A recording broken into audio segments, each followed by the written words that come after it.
Hey guys, good afternoon, good evening, good morning, wherever you guys are. I hope you're having a really good Sunday. I hope you're having a whale of a time. I hope it's a really good weekend for you. And I hope you're excited for tonight's stream because it's going to be a little bit different to how I usually stream.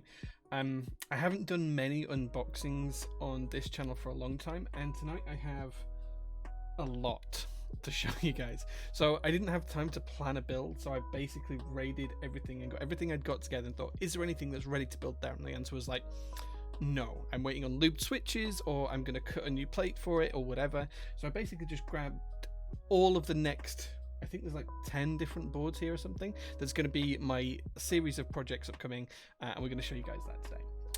Big shout out to Anarchy, who got first today. He said, hi Jay, hope you had a good weekend. I had a great weekend, thank you, man. And I hope that you guys have had a good weekend too. I hope it's been rather nice wherever you guys are. I've got to swoop the Pokemon kid harder. So I sent him a load of stuff, but he's actually just gone on holiday, and then the package got returned, so it should be back with me tomorrow, and then I'll send it when he's back. So hopefully we'll align at some point soon. But yeah, so thank you, Anarchy. I hope you're having a good weekend as well.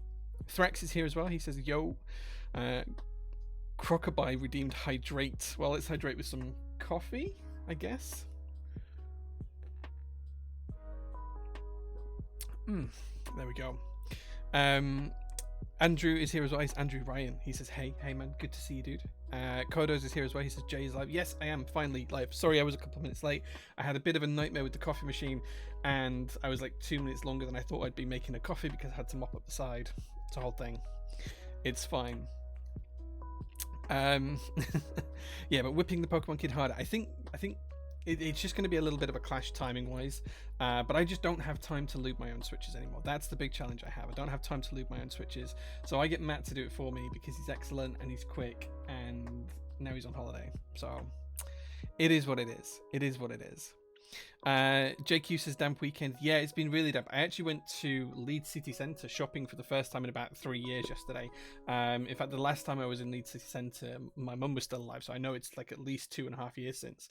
And I think it was actually straight after the last UK meetup that we had in Leeds, which is a long time ago now. That's nearly 3 years ago. It was October 2019 when we had that last meetup, so it could be, wait, was it 2019? Yeah, so it's at least 2 years ago. Sorry, so it's at least 2 years ago. And then I was only like into Leeds for the meetup. I didn't actually go into Leeds City Centre, and given it's the city I grew up in, it feels a little bit weird to be back there. So we went back into Leeds yesterday. The wife did a lot of shopping. She spent a lot of money. It was a whole thing. We went out with her parents for dinner, which was nice. We went for tapas. It was good.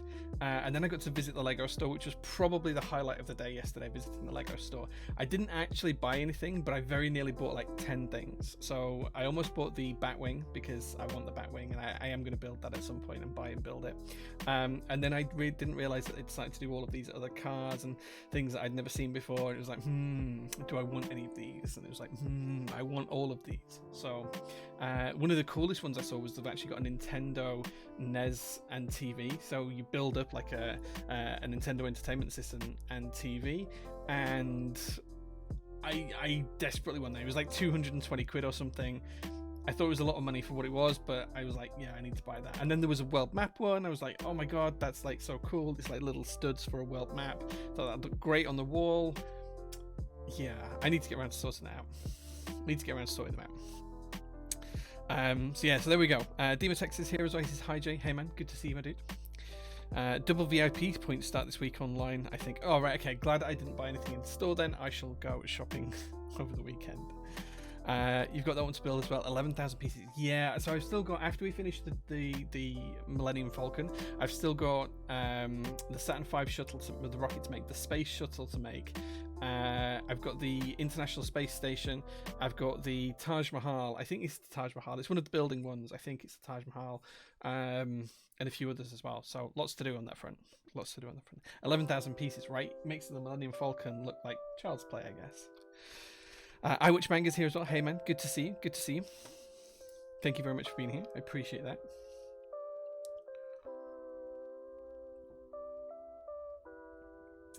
You're going back to school after being sick for 2 weeks tomorrow, so you just came in to say goodnight. Well, thank you very much for being here. I hope school goes well tomorrow. I'm not sure where you are in the world, but I hope the school goes well tomorrow. I'm back at work tomorrow, which means I'll be back here first thing in the morning.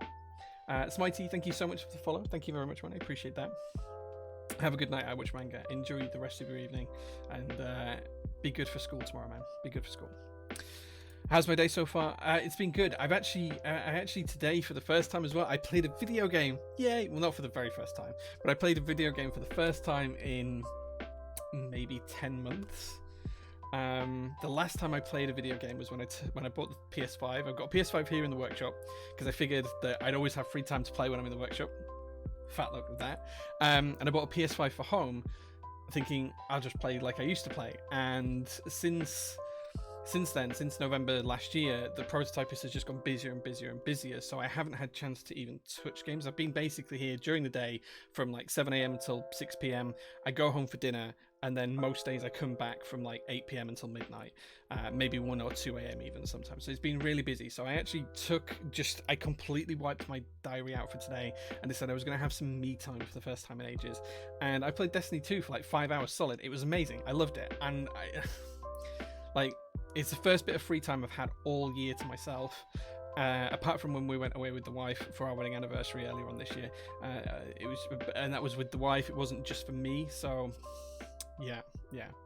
I need to get some time to just chill out and relax. And it made me realize how much I miss it. So, yeah. So you may even see some Destiny streams at some point in the future if you guys are interested, because I'm terrible and you guys would love to laugh at me, I'm sure. I did some Iron Banner, and I think like my first match I was like 0.86 in terms of efficiency, which is their KD score. I did have a couple of matches where it was like 2.5, so I kind of got back into the swing of it. But yeah, it is what it is. Anachronism, thank you so much for the follow, man. Appreciate that. It's important to have me time. Yeah, it is, and I've just been neglecting that and neglecting myself, so it was really, really nice today to be able to do that. And hopefully there will be some more quiet periods. So the plan at the minute is I've got a load of stuff outstanding that I badge it under paperwork, but it's a little bit more complex, and that is working with designers to understand profits and losses, royalties, and that kind of stuff.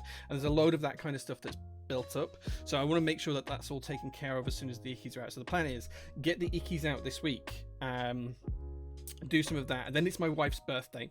So it's my wife's birthday next Saturday on the 9th. So then she's got 2 weeks off work, so I'm going to have to take sporadic days out here and there to just go and spend some time with her, do some things for her birthday. So we're going to go to Chester, visit the zoo, we're going to stay there overnight, we're going to go to a spa for a night, we're going to do quite a few bits and pieces. I've promised her that we'll get the floors installed at home, so there's some DIY bits and pieces to do there as well. So that's going to be a couple of busy weeks. So once we get the ickies out next week, then it'll flow through that, and I'm hoping by the end of October we can spend some time, Mel and I can spend some time just stripping down the workshop, rebuilding it in the way that I want to build it, make all the shelving stack up, and get ready for the influx of products that's going to start next year. As well as that, I also need to prep some more space for some cars, because I may have bought another couple of cars this weekend. So yeah, it is what it is, but I might have bought another couple of cars, so I need to find some storage space for them. So one of the things I want to do during that 2 weeks when I'm in and out of the workshop after all of the products are shipped is try and find a local bit of land that I can lease, that I can put cars on, and maybe build a simple carport. So that's my plan for this next week. Don't know how I'm going to manage it, but yeah. It is. So yeah, so plenty of Destiny today, now streaming. And hopefully some me time coming up. They let you stay in the zoo overnight. They're missing some animals. I've been escaped since like 1985, but yeah. We're going to go to Chester and stay in Chester. So there's a couple of hotels that the wife's been looking at today. So we're going to go stay in Chester. It's actually where we got engaged, which is why she wants to go back there. And we got engaged around her birthday as well. Back in 2017 it was. So 2017 we got engaged in Chester. We haven't been back since. It's going to be the first time back. We're going to go out for a nice steak dinner. We're going to have a good time.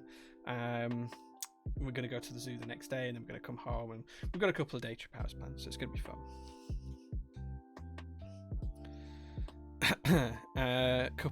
Yeah. So most of you know that I collect cars. And a friend of mine who's in Thailand, he found a really, really nice... Hold on, where's my phone? Let me see if I can show you guys a picture of this. He found a really, really nice car. And we talked about buying it, and he's like, I'm going to go see it tomorrow. And I was like, okay, yeah, if you do, just here's some money, just buy it, and we'll sort out getting it over to me. So I'm now the proud owner of this, as well as all my other cars. Let me show you some more pictures. There we go. This is a Datsun 260C H330. We're going to lower it. We're going to do some bits and pieces to it. We're going to re-chrome it all. We're going to keep the red, I think. But we're going to basically tidy it up. Here's the interior. The interior is going to get full on change. So we're going to completely restore that. All of the interior is going to change. We're going to put a wooden steering wheel in. We're going to go for new carpets, new seats. We're going to sort all of the dashboards out, everything. So yeah, so that's on its way to me. And then potentially, I haven't bought this one yet, but there is a bit of a JDM wagon that's come up for sale as well, which I might purchase depending on price and where we can get to. So this is just a cool thing. This is just cool. Come on, camera focus.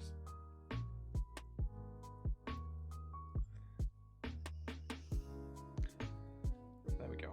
This one's not a Datsun, it's a Toyota. So there you go.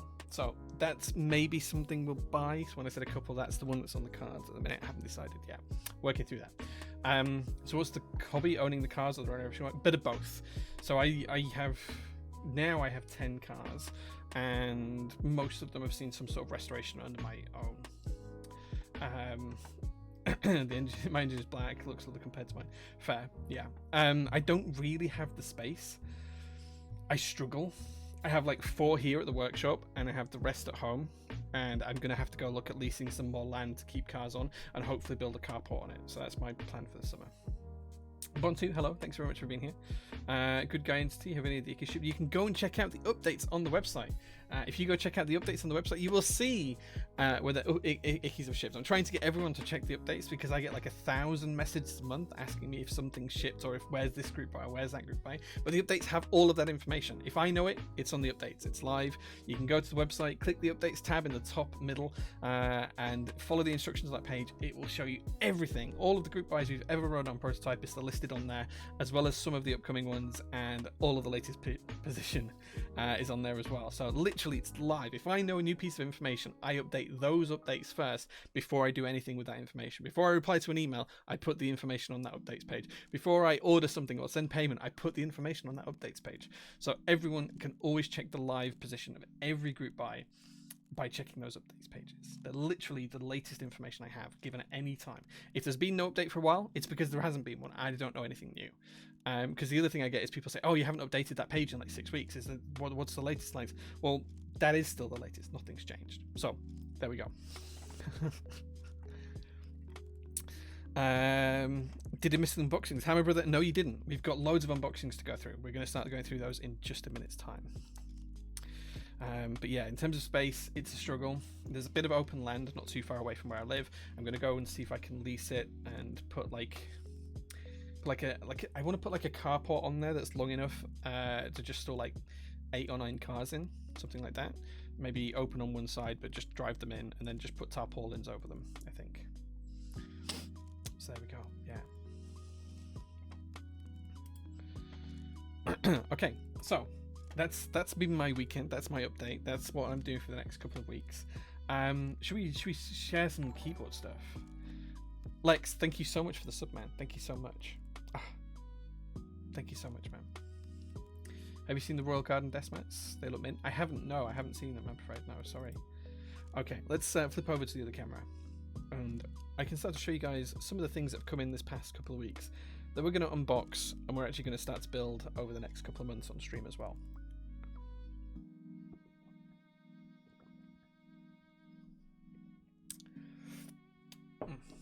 Right. So first up is a key set. This came in, you might have seen some of these on Instagram. If you follow me on Instagram, you may have seen some of these, but you'll get a better look at them here, okay? A bit more closer. So the first thing that came in is a key set. Now this comes in multiple parts and in trays. This is a JTK keycap set. So it came in multiple trays, and as you can see, they've all kind of got a little bit messed up. This is a triple shot JTK set. just JTK Zen. So these are the triple shot keycaps on the rear. Promise they are triple shot. They've kind of got a little bit messed up, but that's just the way it goes. And then here's the main part of the key set as well.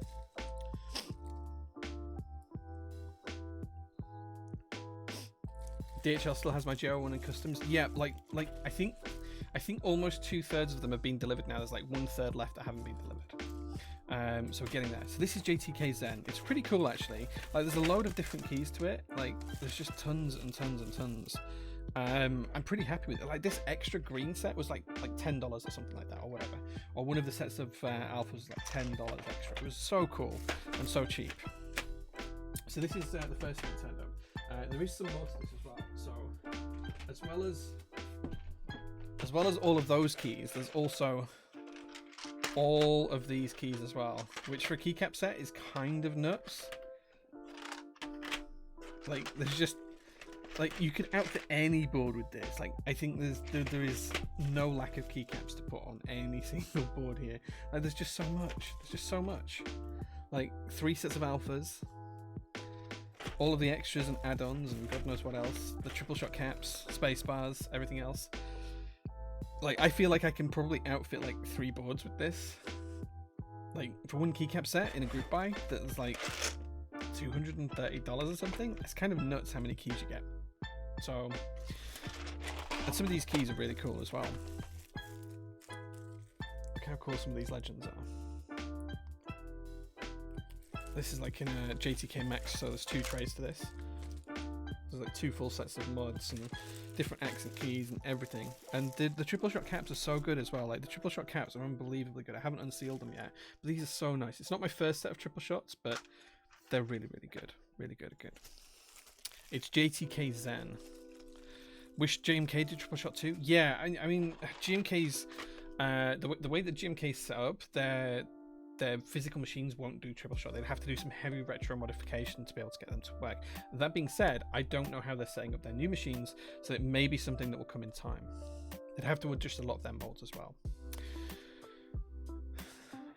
Dr. Doofan, hello. Hey man, good to see you. Atto Works is here as well. Hey man, good to see you, dude. So Jay, what's up, my friend? I'm good, man. Hope you're doing well as well. Are the JTK cases good? Worth replacing with GMK trays? So I think they're good and they fit a good chunk of keys in. I think the issue for me is that they just don't, they're expensive and they don't stack particularly well. And well, they stack great actually, but they're kind of difficult to take out of a stack. Once you get them stacked up, you have to like literally lift them off one at a time.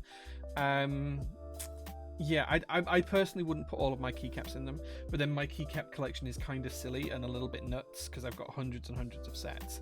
If you have like 10 keycap sets in your collection, then I would absolutely say you should go for them. Absolutely. The GMK trays I don't use at all. I take key sets out of them and I put them in tubs. The tubs that you usually see me use on stream. So yeah. The max ones are large enough for a full set. Yeah, the max ones are pretty good. The max ones, you can fit SA in the max ones as well, I think. I'm not sure you can fit MT3 in, but I think you can fit SA in.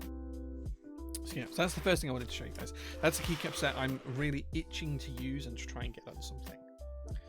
What's your favorite way of storing key sets? So if you haven't seen already, if you go back and look at some of my other streams, I have these tubs with 2 handles on either side. I label them on the front, and then I have like a whole shelving rack with a couple of hundred key sets on. That's my personal collection in the workshop just behind me. It quite often features in my Insta stories. I don't have one of the tubs to hand. Oh, I do have one of the tubs to hand. I have one of the tubs to hand. So I use these tubs. This is GMK Sky Dolch.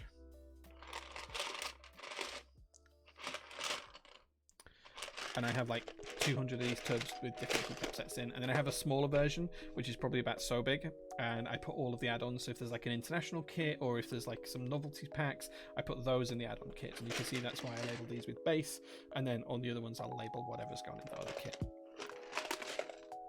I forgot I had that to hand. Okay, so that's it for keycap sets. That's the only real keycap set I think I've got here to show you. There might be one more, I think, maybe. We'll see.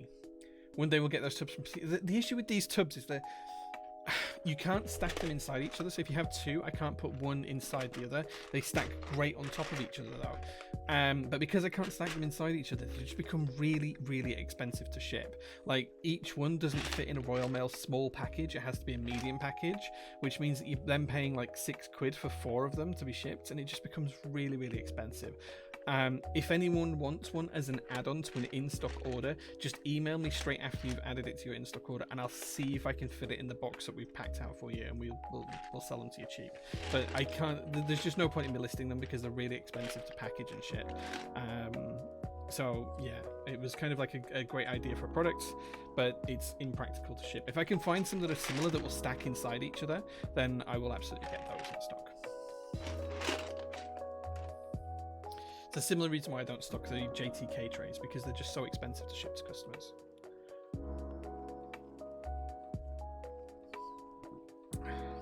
I like the box art on some GMK trays, so I keep them. Yeah, I have all my original boxes. They're just in storage. They're not used. So yeah. Any info on where to get those tubs? So these tubs that I use, I had to buy them in bulk. I think I bought 1,000 of each or something like that, just to get them at a reasonable price. And even still, they weren't the cheapest. I think they still worked out like £3 or £4 each. But they are very, very good. They are very, very good.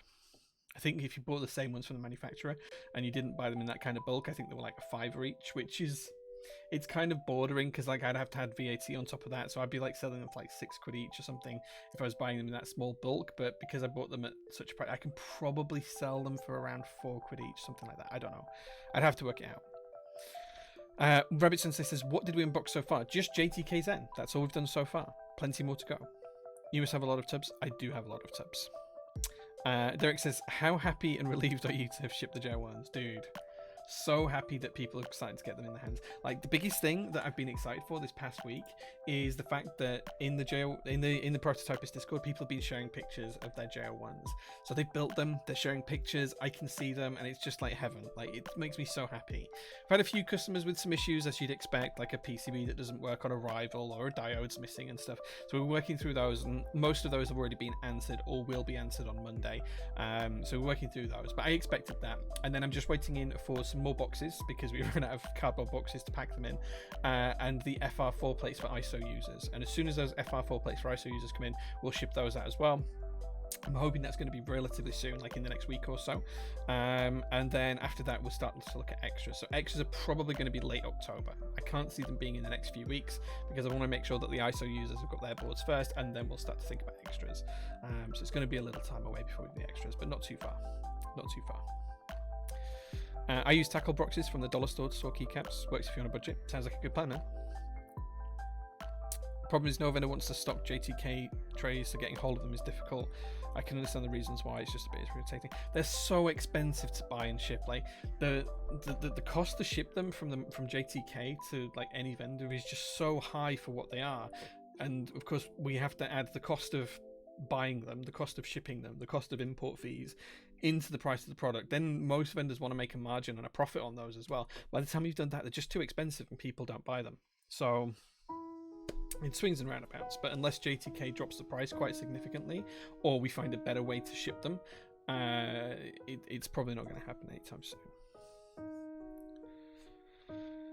Yeah, I've got loads of those types of boxes for Lego. They're a pain in the ass to store if they're empty. Yeah, they're great when they're full. Crap when they're empty. That's the way it is. Makes sense. Thank you. Is that a white spot on the poster behind you, or is it just reflection from the streamlight? If you mean this, where's my hand? Where's my hand? If you mean this here, that's the streamlight. That's the light there. Wait, where is it? It's so hard to move. There. There. That's the streamlight. Hold on, I might be able to put my hand in front of it and show you which side is it that's doing it. There you go.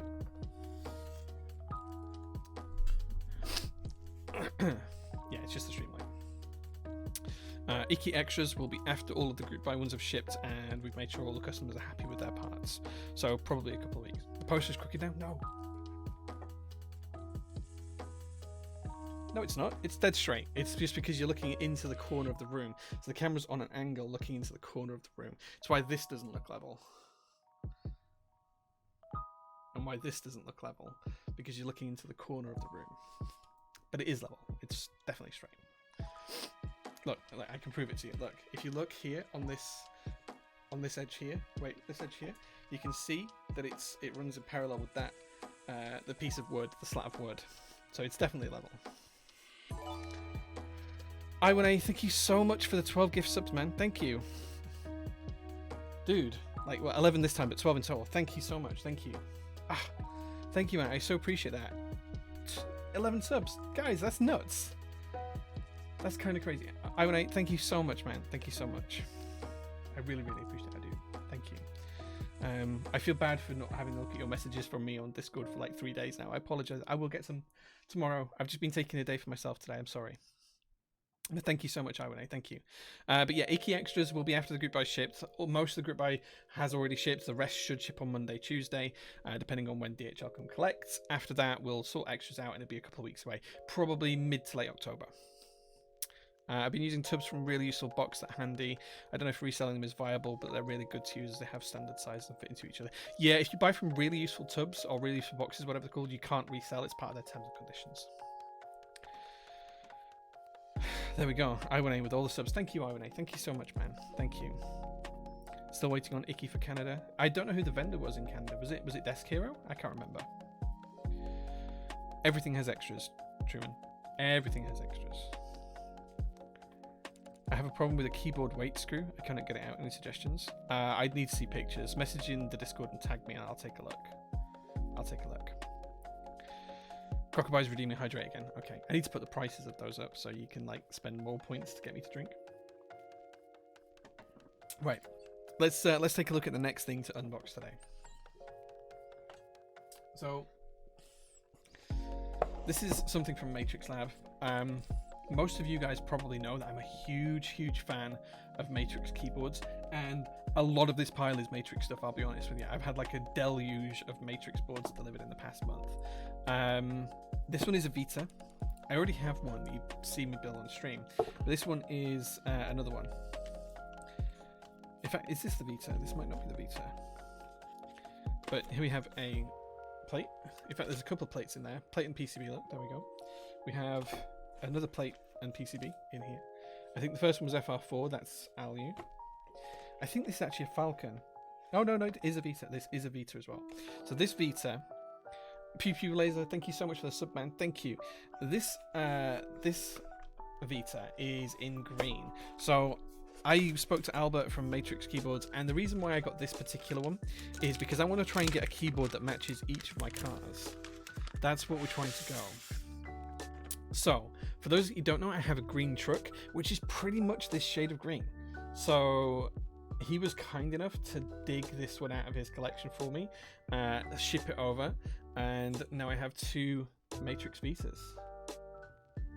The other one was white with black sparkly bits, and I can't remember the colours names, but this one is to match my green truck. How cool is that? Let me find a picture of the truck for you so you guys can see.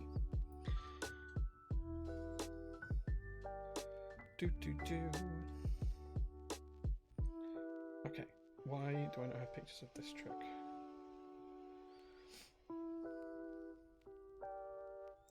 Why do I not have pictures of the truck?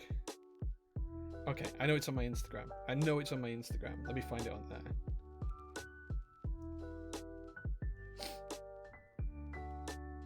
There it is, guys. So you can see, hold on, let's do it this way. There you go. You can see in the middle, there's my green truck. Well, here's my green keyboard to match it. How cool is that? I already have a keyboard that matches the orange car, which you can see, which is my Datsun 240Z. And now I need one to match the blue truck. That's going to be on my next challenge. So yeah, so this is going to be my second Vita, which is pretty cool. If you guys haven't seen these boards from Matrix Labs, you should check them out because they're so cool. They come out with, go back and check my build stream of the previous Vita because they've got so many cool little details inside them. You can have like this little screen up here that you can see there, that screen. There's 2 screens in there. You can have like different colors and you can have images playing on them. I have the PT logo cycling in different colors, in black and white, white and black. The prototype is color green and a few others as well. So that's kind of fun. And of course it comes with 2 plates and PCB assemblies. I think one of these is actually Alps. Yeah, so this one is actually an Alps footprint. It has Alps and MX, so I have an Alps plate, which is going to be pretty cool. An Alps Matrix.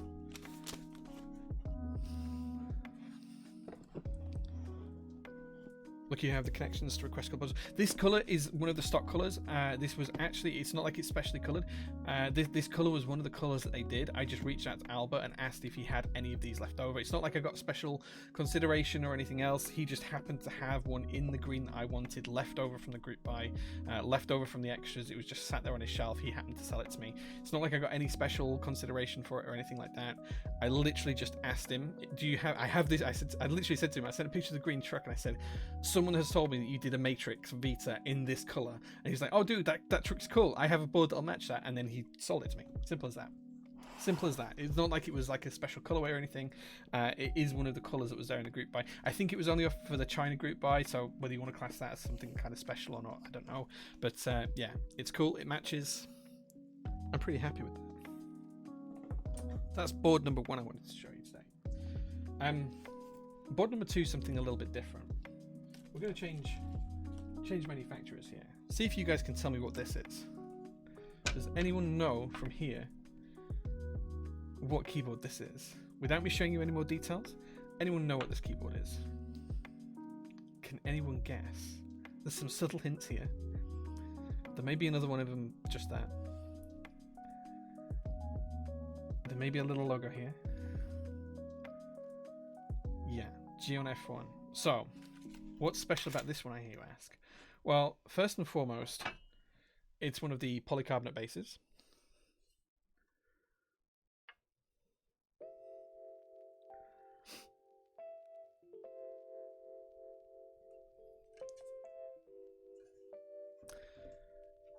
And the second thing is, this is a raw alu top. Now, it's going to be difficult to show you this, but this is raw aluminium. This is just basically straight off the machine.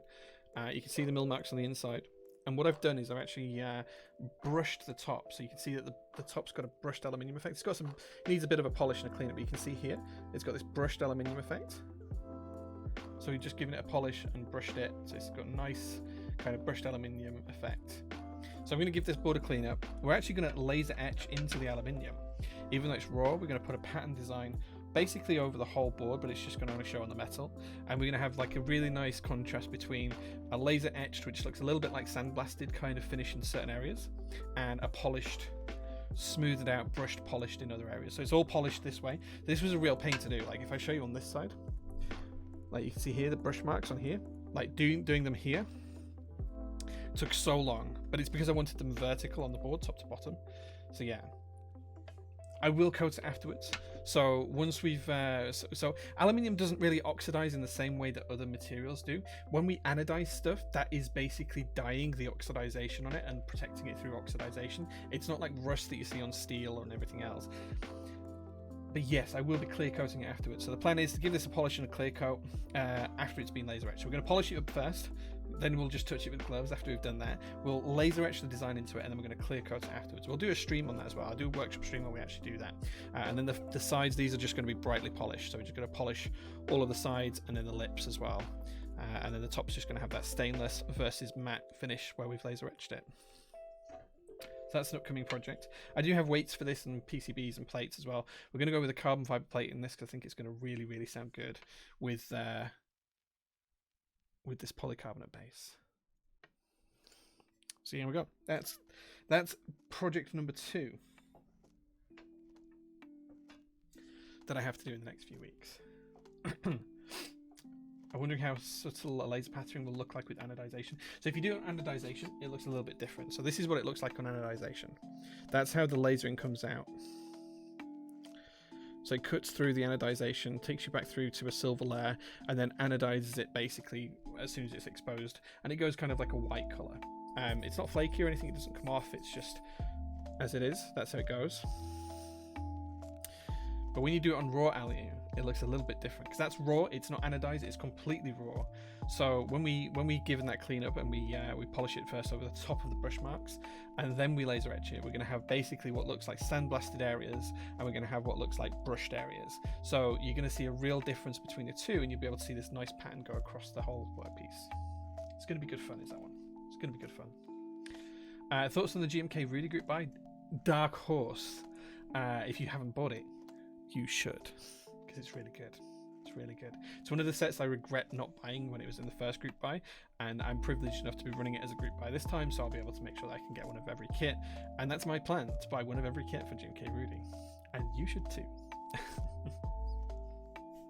The ice spot triggers you.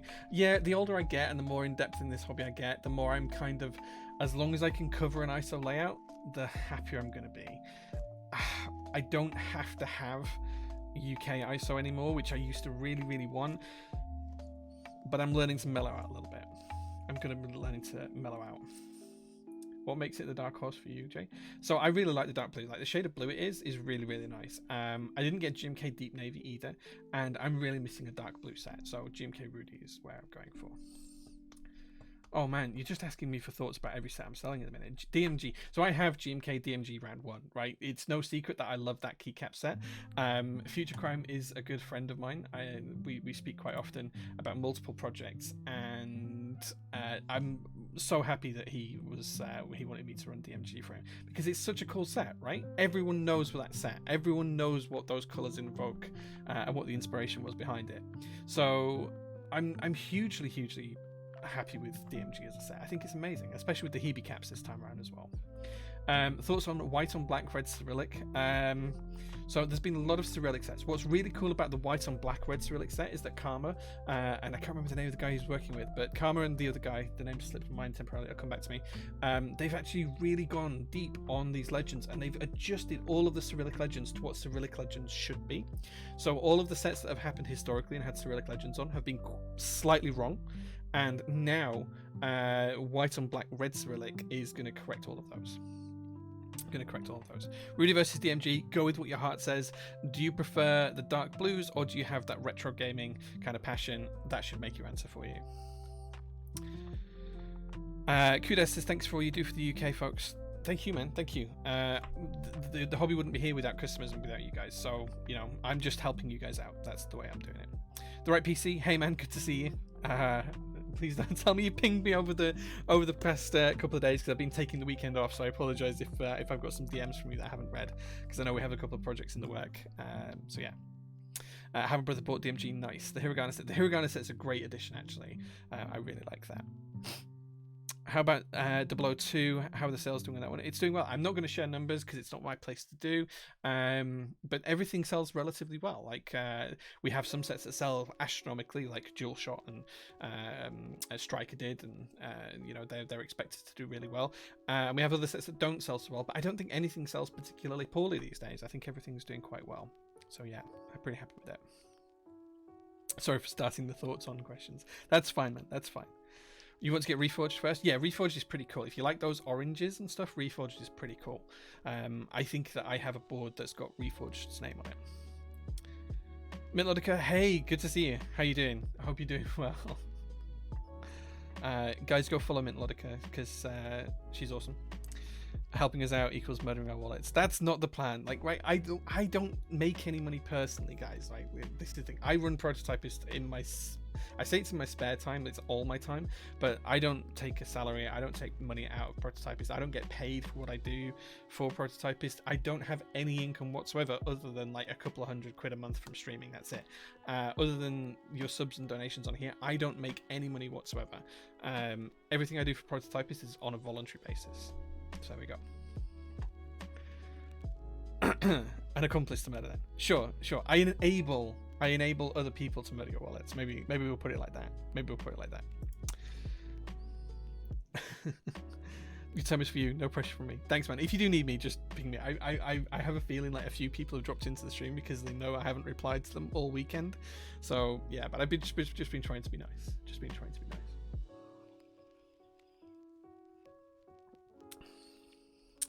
Your JO2 in Space Grey would look good with Reforged. Have GMK Copper on there at the minute. It looks amazing. Yeah, GMK Copper looks great on pretty much anything. I have it on a white JO2 at the minute. Yeah. Mintlodica's just looping stabs for an upcoming build. Was watching Squid Game before seeing he was on Twitch. Right. I'm trying to convince my wife to watch Squid Game. And we have Netflix and everything else, and it's on there. I keep seeing it. I've watched the trailer for it. I think it looks amazing. And I can't convince the wife to watch it because she doesn't like watching things with subtitles. And it's really frustrating me. So I might have to watch that on my own. And we'll see. 1 week review on CJ switches. Do you know what? I haven't tested them since I built that board. So I built that board. It's just up on my shelf over here last week on stream. I haven't had a chance to lube any of the switches or try them out. I think they're incredibly smooth stock, and I think everyone should try those switches because I think they're great. I think they're quite high pitched on the clack, and I know Theremin has released a review on them today because I sent him a lot of the switches to test out. I haven't had a chance to read his review as yet, but I will do over the next couple of days, and I have sent off a load of the switches to Matt the Pokemon Kid to lube for me. So I will have some lubed CJ switches in the near future. I will do a build with them and I'll be able to comment on them then. But yeah, I think my current view on them is they're incredibly smooth stock. That's my current view. If you want a smooth switch stock and you don't want to change it, CJ switches are the one. Like, they're unbelievably smooth. They're up there with FlareTech Reds, which came in Wooting boards, and if you've never tried a FlareTech Red, you haven't experienced smooth. But the CJ switches are just as good as that. In smoothness alone, not talking about like wobble or sound or anything else, but in terms of feel, they're incredibly smooth. Squid Game is dark as hell, but very good. Okay, I definitely need to check it out then. I'll try and carve some time out to do that.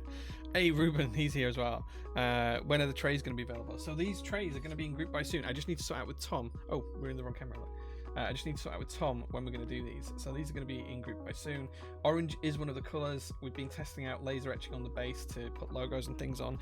We have got some other colours such as red that's going to run as well. I have a blue one as well, but the blue isn't going to run. I can't tip this up because it's got stuff in it. But there we go. So there is a blue one here as well, but that's not going to run. We have some other colours, so yeah, that's going to happen soon. Don't have any specific dates, but I'll work it out with Tom. Searching for neon green space bars, trying to go for a neon green, blacks and white theme for my custom keyb. Oh man, it's a tough one. GMK Mecha 1 has a pretty bright green space bar, I think. Looks a bit like Battle Royale. I haven't had a chance to watch that yet. No, I haven't seen Battle Royale either. I do want to watch it though. NA vendor. So I think these are just going to run on Prototypist. We're not going to do huge numbers of them. I think we're going to aim to do like 200 of each colour, something like that. Yeah, they're really cool. So these trays, let me show you these trays a little bit more detail. Let's flip over the camera before we get to the next unboxing. So these trays are pretty cool. Here's 3 of them. Now they're hexagonal, so you can see that they're slightly hexagonal on the outside, rounded on the inside. They're exactly the size of a Coke can on the inside, just by sheer chance. I found that out because, well, an empty can sits in them perfectly. It's just sheer chance. But these are great because you can kind of like tessellate them together, and they just work really nicely. So you can have like a few on the desk. You can have same colors, different colors. So yeah, so we are gonna have a group buy for these pretty soon. I want to get them into production first. So I want to have like a couple of hundred of them in production already, and then put them up for sale. But yeah, they're pretty cool.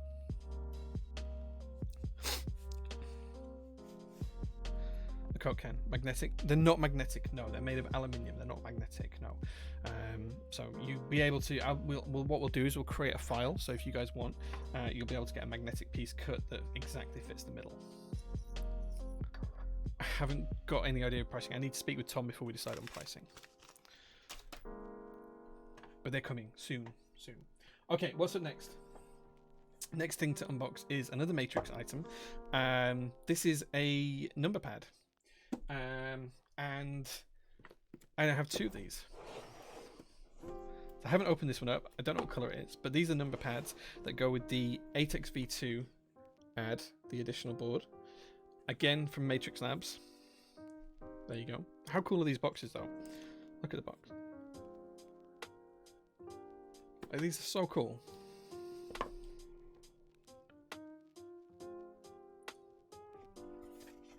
I'll show you guys what's inside here.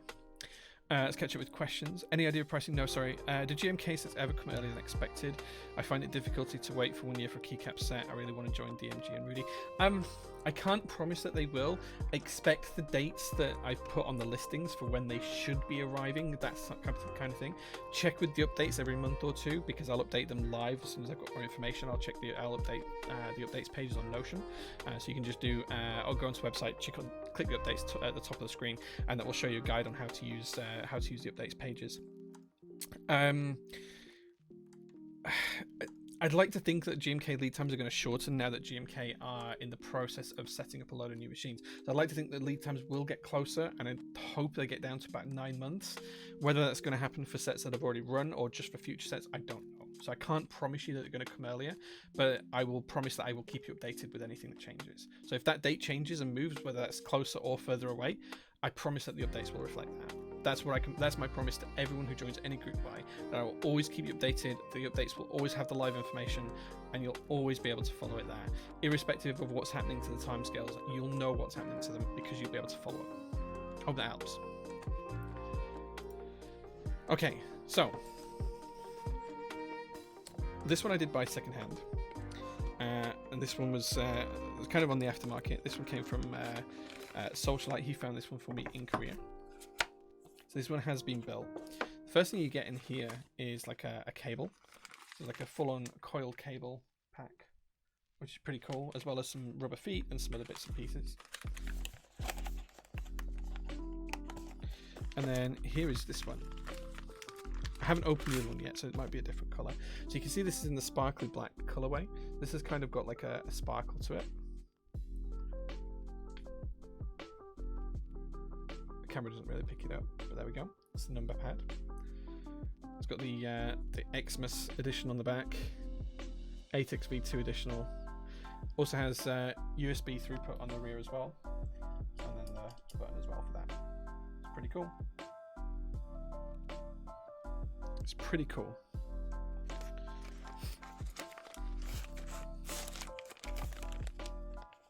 What switch? In this one, these are just Gator Milky Blacks. Yeah, these are just Gator Milky Blacks. I haven't really played around with it or tested it since I got it. And the reason for that is because whilst I was waiting for this one coming, I managed to purchase a new one.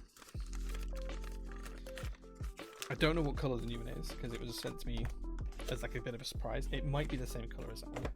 Who knows? Let's have a look and find out together. So that's the first one. Let's open this one together.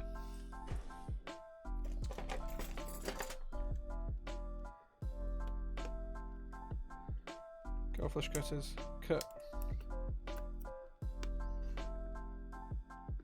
I should have brought a box cutter into the room with me, and I didn't. There we go. There we go. Yeah, pass-through connection if you're using another board. Yeah, another matrix board. So I don't know what this one is, but this is also the Xmas special edition, so it may be the same. But let's see together. Let's find out together.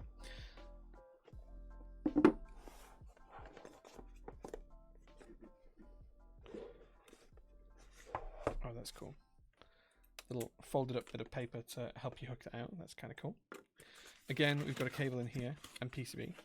So we have this is a red PCB in this one with a white plate. Interesting. This could be a different color here. And then the cable has kind of like it's not black like the other one, it's kind of like got a greenish tinge to it.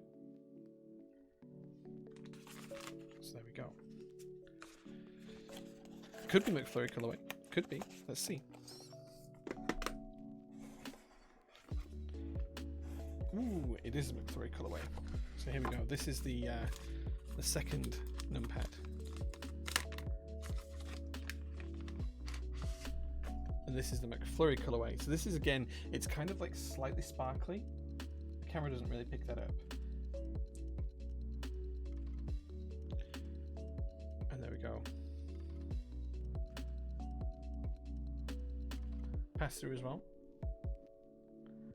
Matrix boards are so cool. Matrix boards are so cool. Hey, Lindy, it's a Huey. That's so silly. I don't know why I said that. Sorry, Huey. So there we go. That's the second Matrix numpad. So we have two of those. One in McFlurry. I'll have to see if can we see a difference in the boxes? Ah, okay. So we can easily see a difference between the boxes. That easily makes them how to tell. You want to know how they do the printing on the side? It's like a heat press. Heat press into the material, and it kind of glazes it in a different way.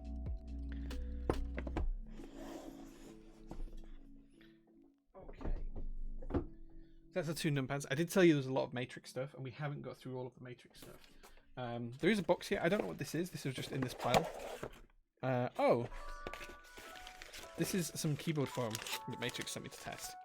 So I forgot about this. This is actually some foam that goes in a TKL.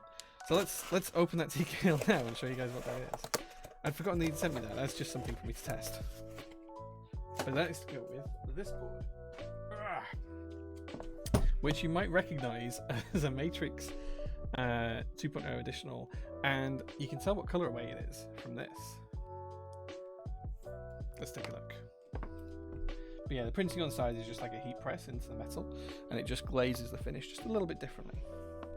As far as I'm aware, that's what I believe it is anyway. See if I can use these to open this a little bit easier. I should have got a box cutter. No, flush cutters are going to have to do.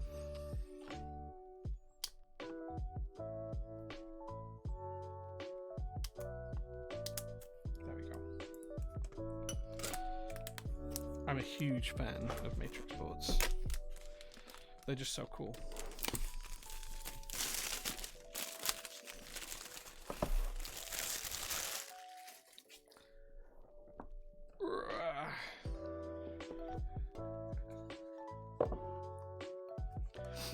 So there you go. You can see we've got a plate on this side and a PCB on this side. They're actually separate, but there we go. Plate and PCB assembly. And then here is the board. This is the Matrix 2.0 additional in the McFlurry colorway with some pretty cool add-ons. The Xmas edition. This is again some internal dampening foam as well. I think this is like a silicone. Yeah, this is like an internal dampening silicone that goes in the inside there. How cool is that? How cool is that? Little Christmas hat. I do love these boards. These are so much fun. Look at these. Look at these. How cool are they? So cool. I do love these boards. There's just so many cool details on them. The little LED on the front as well just sits here. And the little Matrix logo, Xmas Edition logo there as well. These are so cool. Look at that side profile. Perfect for the coming season. Yeah, this and the matching numpad. Because Mel did move, so I have been using my Heine TKL1 numpad and Heine TKL1, but she's removed that board and put it somewhere. I think she's put it over here actually. Yeah, it's just in the back there, and she got the F1 back out because she prefers the F1. Interesting. But maybe we'll build this one and have the numpad as well, just in time for Christmas.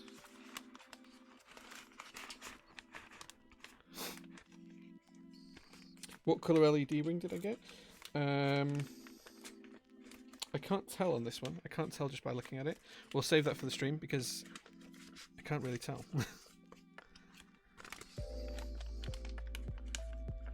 I'll show you up close before I cover it up.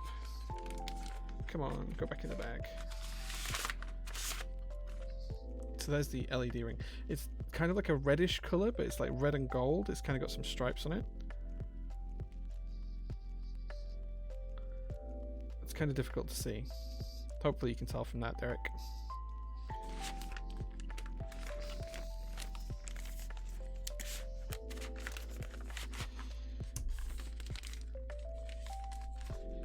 Okay. I did tell you guys there was a lot of Matrix boards in this unboxing today.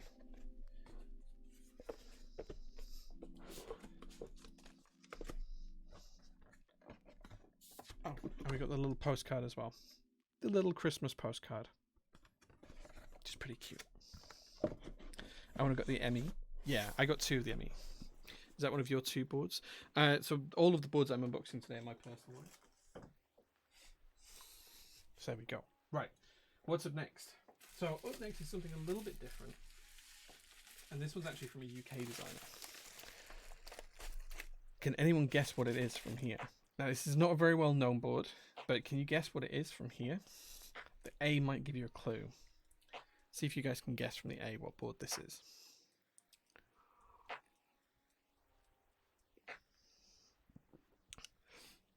Oh man, it depends on the board, Futurebound. Like, it really depends on the board. CF plates change the way a board sounds so drastically that it really depends on the board. I think they work better with linears than tactiles in general, but that's not always true. So it's really difficult. A board. No. It's not A board. Come on, guys. Someone must know. Huey might know, actually. If Huey is still watching, he might know. Okay. I'll give this guy some more tips. the board. No. Does it say on the PCB? It doesn't say anywhere on the PCB what it's for, I don't think. No. Let me see if this helps people. This is a cable. And that's a black LEMO connector. What keyboard uses a black LEMO connector as its stock connector? There's only a couple of keyboards out there that use LEMOs built into the board. This is one of them. It is the Ace of Spades. Yeah, well done, Derek. Well done. This is the Ace of Spades by Matt the Pokemon Kid.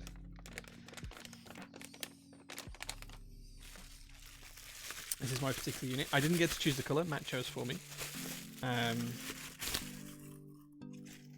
This is the Ace of Spades. How cool is this blue? CF plate in there. As you can see, I've already been testing some switches for this one. Redwood Logger, thank you so much for the follow, man. Thank you very much. This is the Ace of Spades. You can see the logo up there, Ace of Spades. And you also can see, just on the inside, there is some laser etching in there, which is for mine. And now my board in particular is number 2. And it does have like a playing card etched in here. It's very difficult to show you through the plate, but there is like a playing card there. Flipping it over onto the rear, you can see we've got a copper weight with the Ace of Spades. Now I am going to patinate this weight. We are going to make it kind of go all blue and nice. So that's one thing we're going to do. You can see it's got these long stripped feet on the sides. And then on the rear, you can see where it's going to have the LEMO connector screwed in. So there we go. Copper weight looking clean. Right? Looks really cool. But we are going to make that a little bit patinated. That is going to be patinated. So these were designed by Matt the Pokemon Kid. These were made by Salvin in Salvin's workshop before he moved. So yeah. Yeah, Alex, this was a small private run manufactured by Salvin, yes. The case isn't screwed together, so I have to be really careful with it. But yeah, that's the Ace of Spades. So we're going to build that at some point soon. I need to patinate the weight first, and we'll probably do a workshop stream on how I patinate things these days. Because the process I do for that has changed a little bit.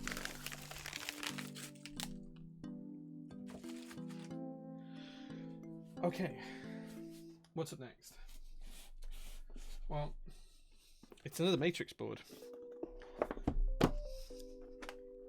Matt the Pokemon Kid was the designer, yeah.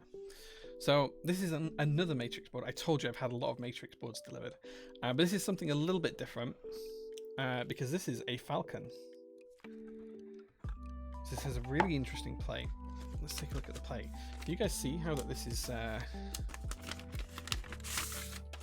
cut out? Look at the cutouts around the switches. So each of the switch cutouts is effectively kind of spring leaf mounted itself. It's kind of weird. So I'm really interested to see how that affects the sound, the design, the feel of the typing experience on this board. As well as that, we also have a Falcon Pcb, as always. And then here is the Falcon itself. This is another Matrix Labs board. As you can see, this is a HHKB board. Again, it's in that McFlurry color, which is kind of sparkly, and it's got this black sparkly effect as well.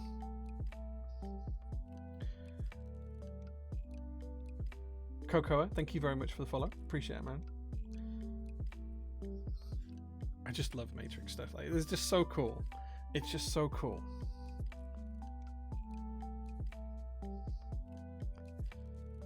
So I haven't had a HHKB board in a while. Now this isn't true HHKB, it's kind of MX HHKB because the blockers are equidistant on the side. On a true HHKB board, one of the blockers is not the same size as the other, and the keys are slightly skewed to one side.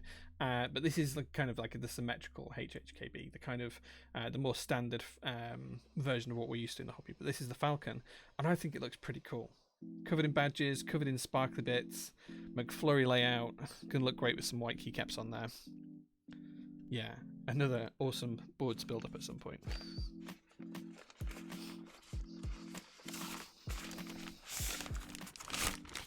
You love this thing? Yeah, they're so cool. I just like Matrix boards in general, and I have quite a few of them. I'd like to kind of do like a 12 hours Matrix stream, where I just stream Matrix builds for like 12 hours. Would you guys watch that? Is that something you guys would be interested in seeing? Just where I just build matrix boards for nothing but 12 hours, just different matrix boards.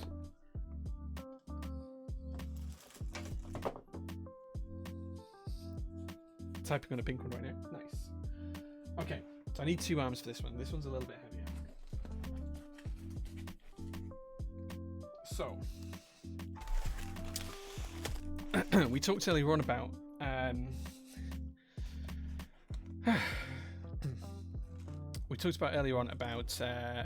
boards that needed LEMO connectors. This board needs one as well. Can anyone guess what board this is? And I'll give you a clue. This is a very early prototype, which means it's a couple of years old now. But this board also supports a LEMO connector made into the board. Can anyone guess what this is? See if anyone guesses. Proxys says, hi Jay, sorry for the stupid question, but for the Mercury Group buy, were you guys supporting Shopify installments? No, I don't think it's supported in the UK as yet, so probably not.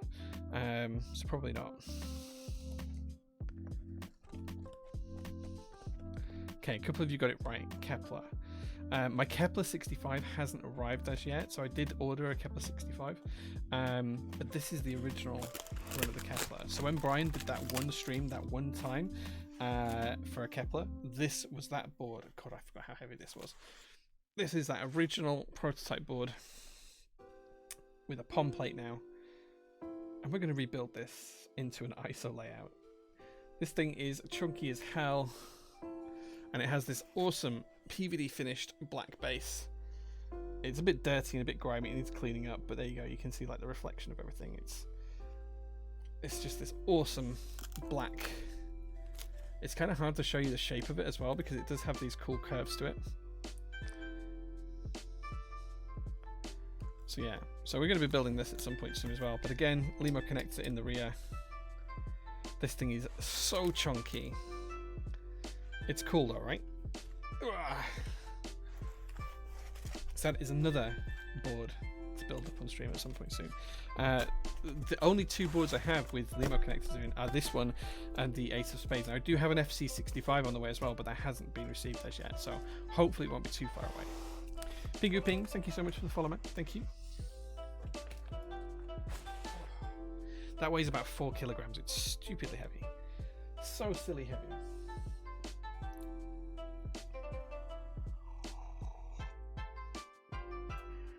Okay. I told you I had a lot of unboxings to do. We also have something else here. Now this too is a prototype, and this one isn't technically mine. This is one that on Top Click, Brian and I are going to give away. Can anyone guess what this is? This is a prototype. It's been built and then desoldered. But can anyone guess what this is? That might be a clue. This brand here might be a clue as to where it's come from. But this is a prototype, and we are going to give this away on stream at some point in the near future. It's not an NK87, no. Where do you get in on the Matrix group, guys? I just in the Matrix Discord. I joined the Matrix Labs Discord and I go from there. It's not an NK87. Hey Bub, thanks very much for being here, man. Appreciate you. It's not an NK87, but it was a group buy that ran on Novel Keys, and this is a prototype. It's a little bit bigger than a 40, but this is a prototype that Brian has built on stream, and we're going to give it away. It's not a 7B. It's not a decent 65. But I'm going to butcher this name. Ben Sheridan TV. Box 75. You have it right. This is the Box 75 prototype with those wonderful stainless steel parts in.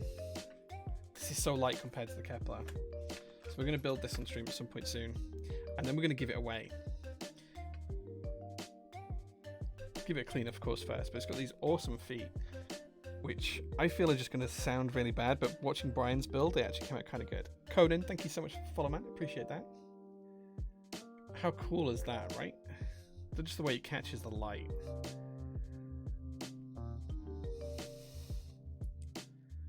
Box 75 is so nice. Yeah, I'm really excited to build this one. And as I say, we're going to give this away. So this is going to be, someone is going to own this, and it's not going to be me. Someone is actually going to own this board at some point soon. So we'll do a build stream and then we'll give it away. So someone is going to get to own that.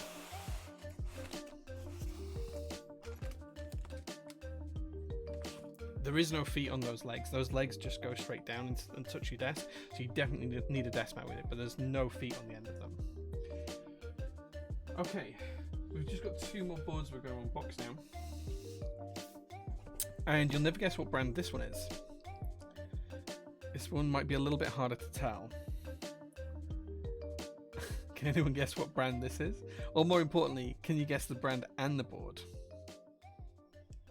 Can you guess the brand? Oh, a TGR, no way. I actually have 2 TGRs on the way, but they've got stuck in shipping at the minute. It's a Cypher. No, it's not a Cypher. It's not another Falcon. No, we've done the Falcon. Matrix Buildathon is going to happen, right? It's going to happen. It's not a game.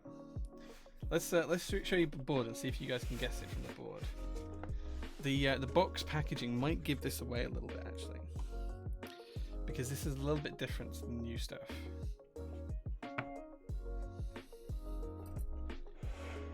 Any guesses so far? We have a badge and some feet. We have, does this say, no, this doesn't say it. So we have an accent piece for the rear in purple. It's not a Geon Frog TKL. It's not a 1.2. We have a PCB. This will give you a clue. That's the layout.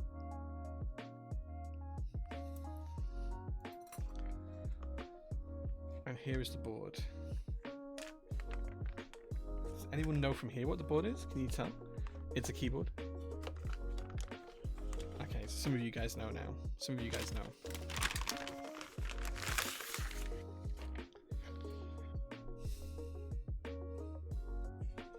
Yeah, this is an Able, Matrix Able. It's the version dark because it's got the black base with the shiny Matrix logo on the base. So there we go. The cool thing about this one is that this front lip actually is visible. So you have this black front lip, which makes it look smaller at the front. When it's in front of you, it looks smaller at the front than it actually is. It's kind of like an optical illusion. But this is really light. Compared to the other TKLs we've opened today, this is really light. And we actually have 2 versions of this back bit. So we can have one with an LED shining through, or we can have, well, I don't know where to put it, or we can have the solid version, which has no LED shining through. It's pretty cool. It's pretty cool, right? The purple's super cool. This board I actually bought for GMK Matrix 01. That was the board that was the keycap set that I bought this board for. But you might see in a minute why that might change.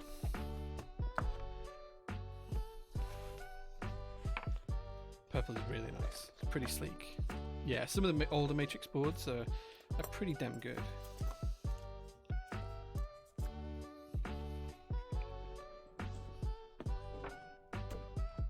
And I say older, this isn't that old. I think this is what? This is a 2018 board, I think. This is where I can't get this case back on. Whoops. Let's see if we can get this on this way.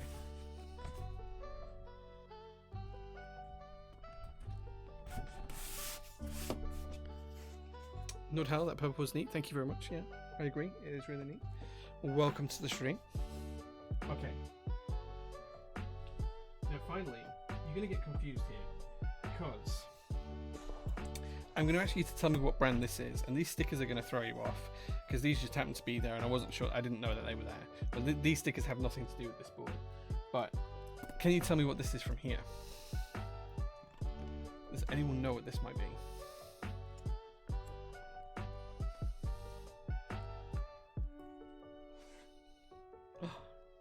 Anyone guess what it might be?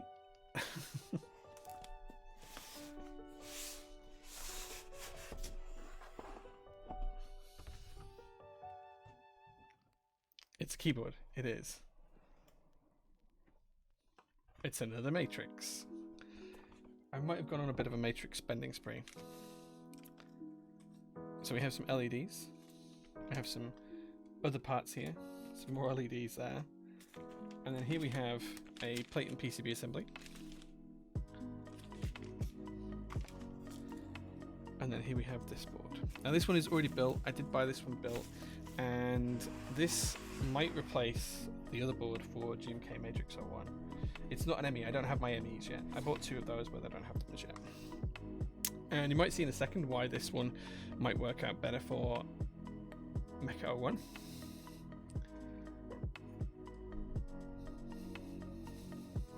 This is just the Able X.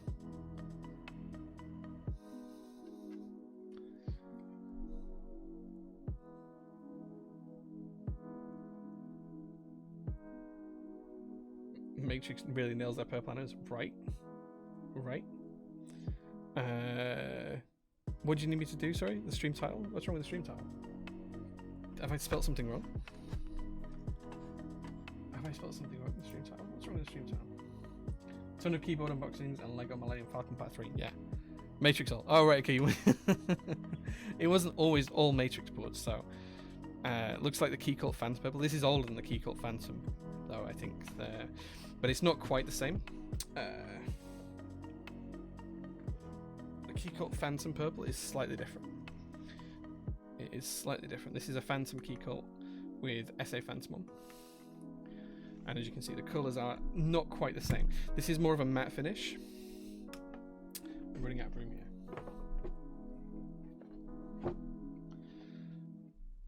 So can you see that there's a difference between these two? This one's kind of a bit brighter. Yeah, the Key Cult one is a little bit shinier. But the colour's different as well. It's kind of a little bit lighter, whereas the Matrix one's a little bit darker. It's kind of hard to show you because purple's terrible for showing up on cameras, but it is slightly lighter. So there we go. It's also not as heavy as that Key Cult, because that's weighs a ton.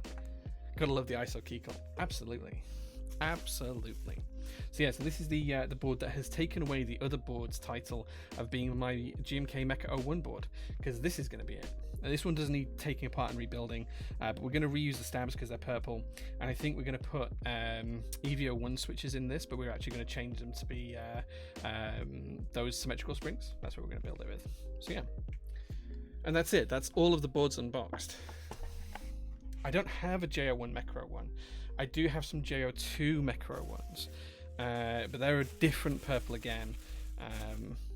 But they're all going to be sold as well. They're going to go up for sale soon. I was going to try and do them last week, and I just never got around to it because we were busy with the Ickies, and I figured it was better for me to ship customers' boards rather than to sell more of my own boards. But the JO2s that are EVA edition, they're going to be up for sale pretty soon. Matrix haul's over. Yeah, the Matrix haul is over. That's all of my unboxings that I have to hand. It's not everything I've received in the past couple of months, but it's quite a lot of it. There's a lot of vintage stuff as well, which I didn't figure most people would be interested in, so I didn't show any vintage stuff today. Anarchy, I know you would have loved to see the vintage stuff, so I'm really sorry I didn't share that. Maybe we'll do another vintage unboxing stream at some point soon. But yeah, that's kind of like my haul. That's the last 10 boards I got. I actually have 2 TGRs on the way. And do I announce this now? Do I tell you guys now? I don't know. Like, I've finally got myself a TGR Police, so the Poly Alice. That's on its way. So that should be here Monday, Tuesday, hopefully. But there is some news.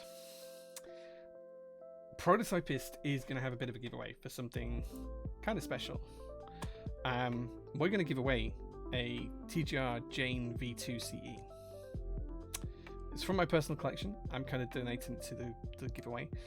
It's going to be not easy to get hold of, right? I'm going to make it a bit of a difficult challenge to try and win the TGR Jane V2 CE. But we are going to do a giveaway for it. It's going to be brand new. It'll be built to your specifications. And we're going to give one away. More details soon. More details soon. So keep watching on Instagram. Keep watching. 100% keep watching Instagram stories, the daily stories, because that's where I'm going to announce it when I do it. You guys are getting kind of like a sneak peek. Whoa, JK, thank you very much. Thank you very much for the subscription, man. Thank you very much for that. So we are gonna give it away. But watch on the Discord, because there's going to be some places on the Discord that things are going to get dropped. It's going to be not straightforward to win it. There's going to be a challenge to complete to be in the running for this. But yeah, we are going to give one away. And it's not going to be too far away.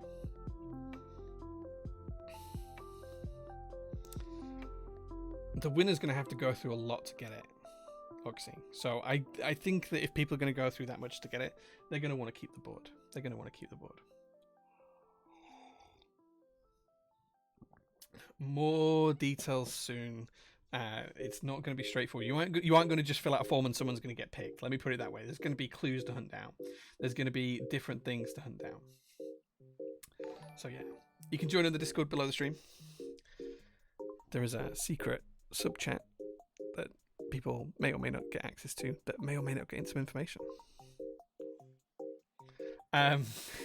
Did anyone get in the Dollis? Yes, I was lucky enough to be invited by Kevin to join the Friends and Family Dollis, so I will have one of those coming, which I'm really excited for because I don't know what it is.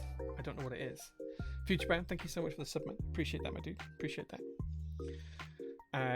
But Tidal says, I'll trade you for a tender kiss on the forehead. Tidal, when are you going to come visit me, man? Like, you don't live that far away. You live like 90 minutes away from the Prototypist warehouse. You could come down here and visit me tomorrow, right? Just saying, man. Just saying. Check the sub chat. What sub chat? What sub chat? Where? In Discord? There is a sub chat. Why are you tagging people with that? Why are you sharing that? Why are you sharing that? Japan Intro, I don't know if the FNF is different. I don't know because Kevin hasn't told me yet. But yeah, I'm getting the FNF one. He was very nice. So yeah. Seeper, thank you so much for the Prime sub. I really appreciate that. Thank you so much. You can't even open the picture. So Nick clipped me doing something on stream that I'm really not proud of. But hey. Yeah, it is. I was joking, Tidal. I was joking. You are more than welcome whenever you get a chance, though. You're more than welcome whenever you get a chance.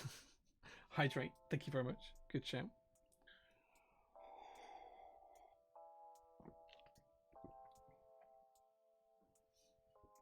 Okay, stop redeeming that. I can't drink too much. Yeah, I'm not going to drink all those. You're wasting your points. Save your points. You might need them. You might need them. People might need points.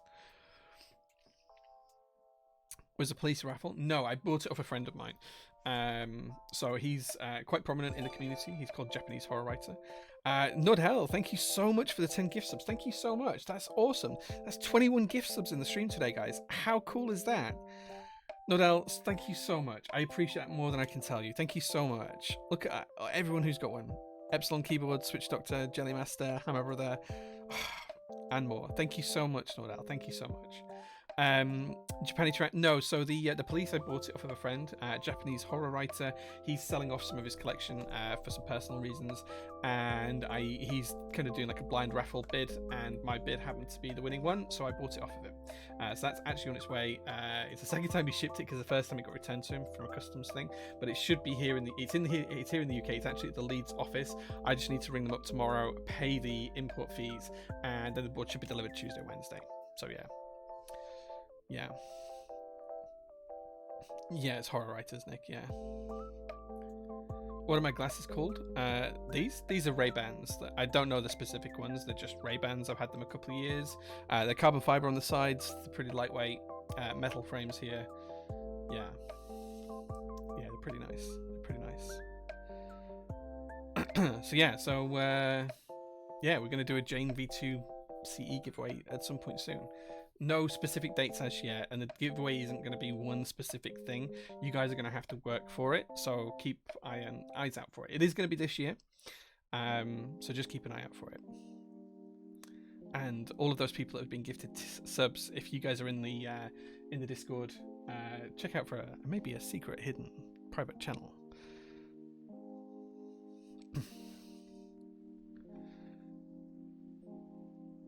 No, the CE is not from Japanese Horror Writer. No, just the Poly Alice, the Police, the Poly TGR Alice, the Jane V2 CE is one that's already in my workshop.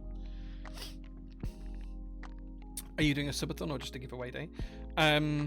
So I hadn't thought about doing a subathon particularly, but I am going to do like a full day of Matrix builds at some point. But yeah, we're going to have the giveaway isn't going to be straightforward. It's not going to be like people just need to be in a certain place one time to be able to win.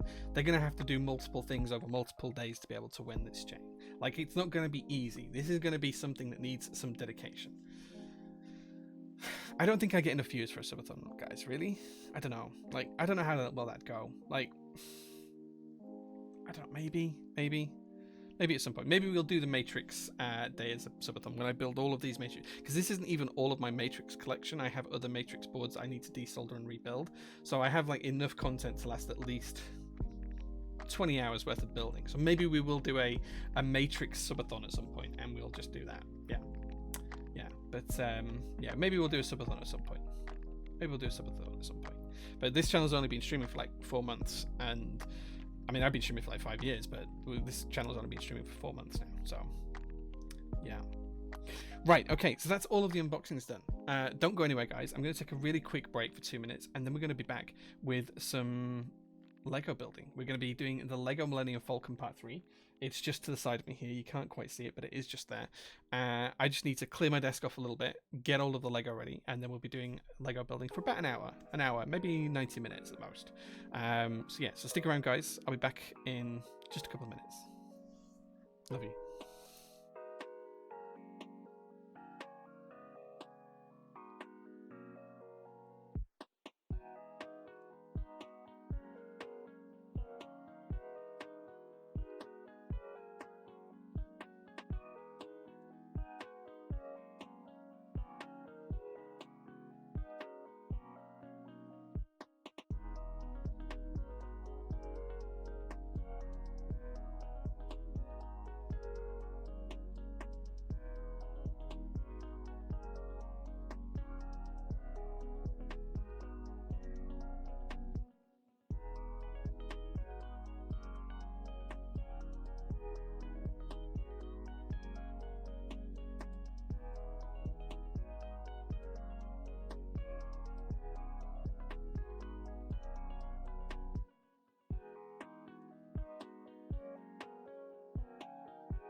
Okay, guys, I'm back. Thank you very much for waiting there for me, guys, for a minute.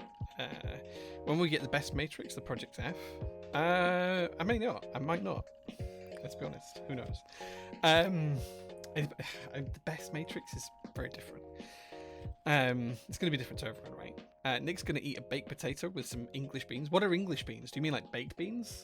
Is that what you call English beans? Baked beans? Is that the same thing? Interesting. I'm kind of interested to know what that is. So here you guys will see, this is where we got to last time on the Millennium Falcon. It's kind of nuts how big this is now and how big it's getting. So I can't keep it on the stream for most of the build, but what I can show you is the book and where we're up to. So this is what we've built so far. And as you can see, we're next going to build the hyperdrive reactors around the back and a load of other bits and pieces as well. So we're going to need all of these bits, and we're now on bag 5 of like 17. Did I end up getting the Nintendo Lego set too? No, but I am going to buy it. I'm going to buy it. What a hunk of junk. Absolutely, right? It's getting huge as that kit. Like, the camera's not set far enough up to the ceiling to get more of the desk in to be able to do it. I need to sort that out. So these are the pieces we're going to be using for bag 5. And we're just going to take this slow and steady. We're going to try and do bag 5 today.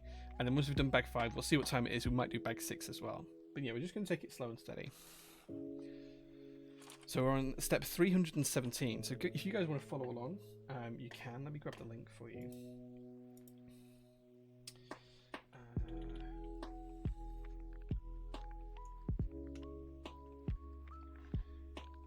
Let me find the link.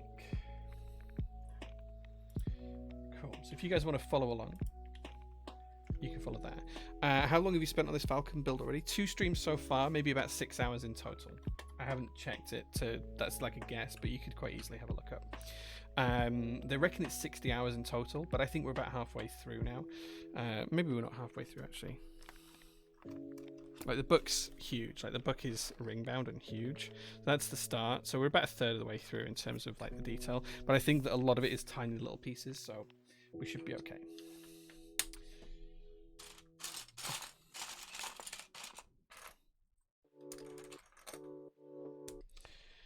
We need these 2 bits here. Let's zoom in a little bit because we're building some close-up stuff here. So we're just on step 317 here. So we just need these little 2 hook bits here.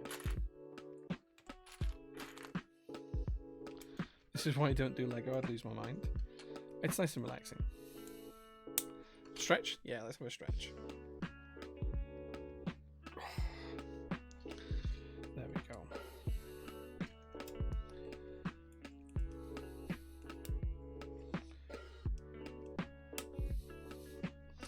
That's that done. Okay. Then we're going to build up onto here.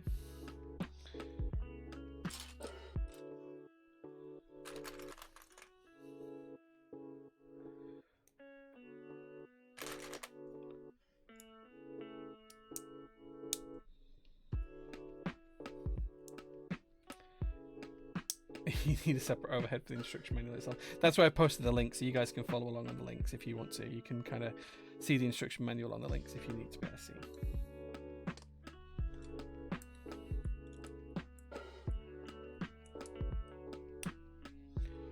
Okay.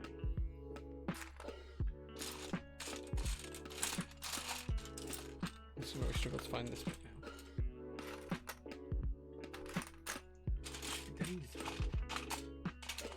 Darker grey than the rest.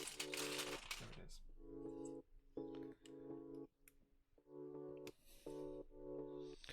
Okay, then now we're going to put the front bits on here. These 2.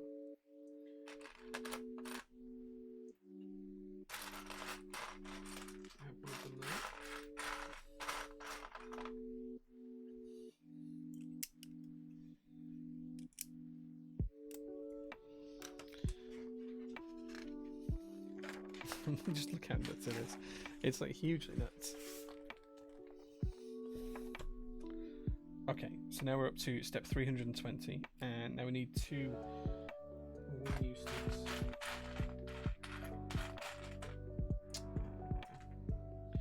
There's one.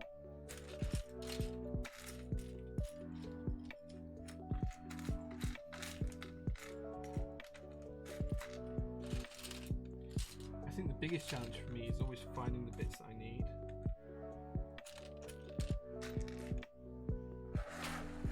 How can I find one stud? Oh, there it is. There's a second stud, and then now we need the 2 end bits here as well.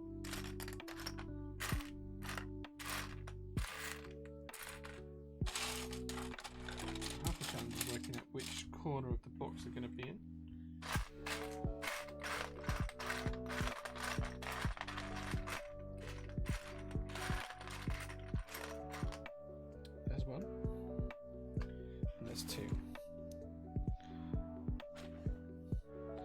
find building the Lego relaxing though, so it is nice and easy to build the Lego and just chill out with you guys.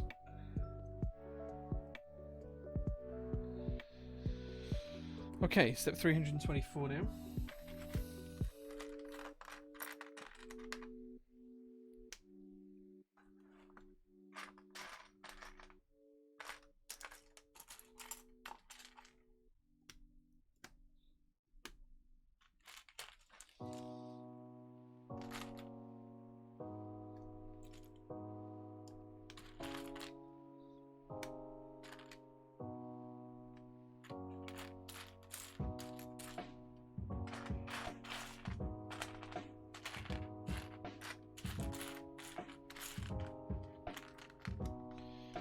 Go.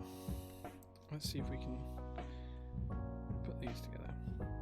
Oh wait, no, wait, what? I'm jumping ahead now. I'm jumping ahead, like that, guys. This is where I'm jumping ahead, like miles away. So we're actually here. Look, we're actually here. 321. I was going across instead of down. Silly Jay. Silly Jay. So just building up these two edge pieces here. Then we've got 4 of the little connectors to put in.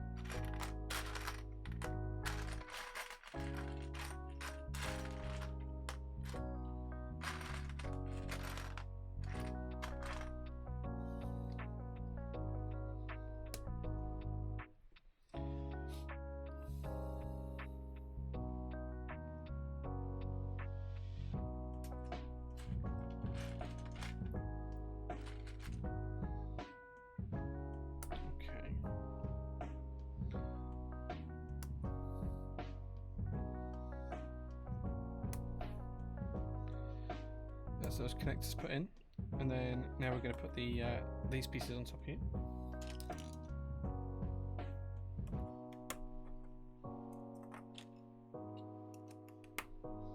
Cool. Next up, we're on step 323.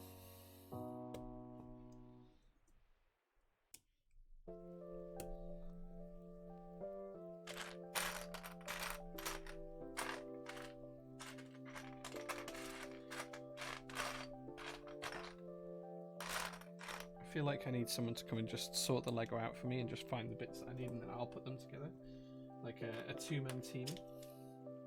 Maybe I should hire Mel to come in and help me build the Lego. Okay, now we're on step 324. So let's put this one together slowly. Make sure we're doing this right.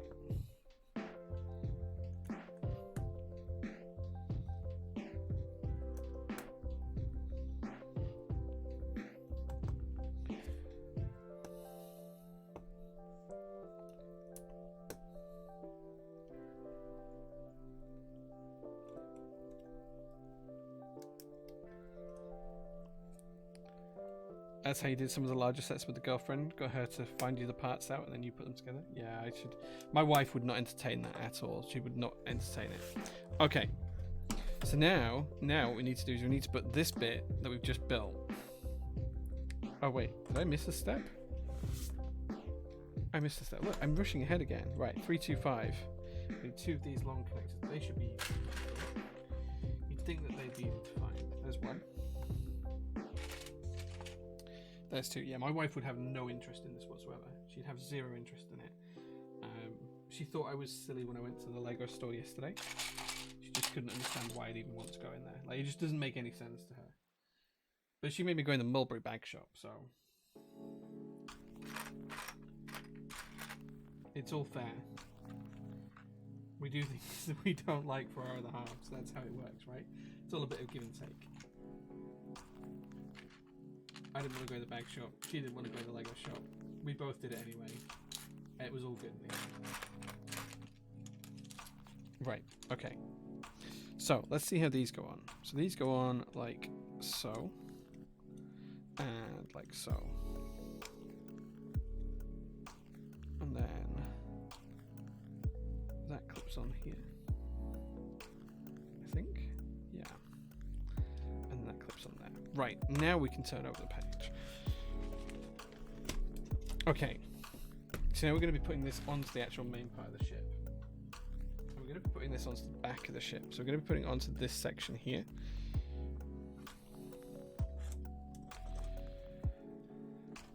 And this is where it's going to be a real challenge to show you guys this. It's basically going to clip onto these two black connectors here and these two black connectors to this side as well. Let's see if we can't clip that in.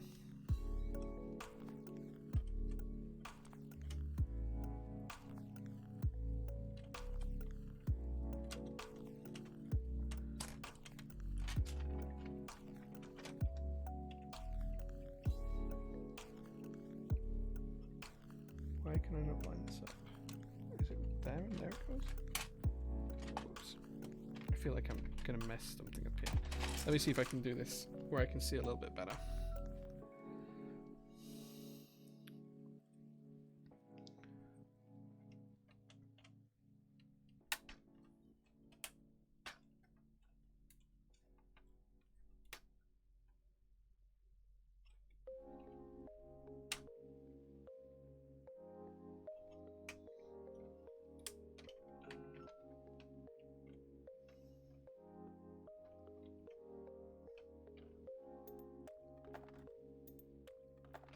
Okay, so we seem to have something wrong because it doesn't actually fit on in the position that it's in right now. So let's see if we can figure out what's wrong. Have we got these pieces underneath here? I think what it is these smooth pieces underneath here are the wrong. Let's take a look. Let's take a look. Let's go back to this point here.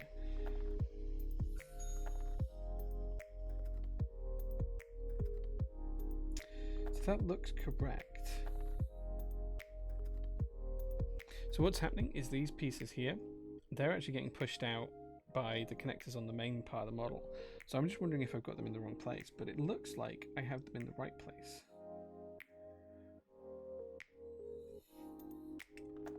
Like if we look here, it looks like they're going in the right place. Is this a mistake in the Lego manual? That's definitely right there. And that's definitely correct there because it's the right length all the way across. Let me try that again.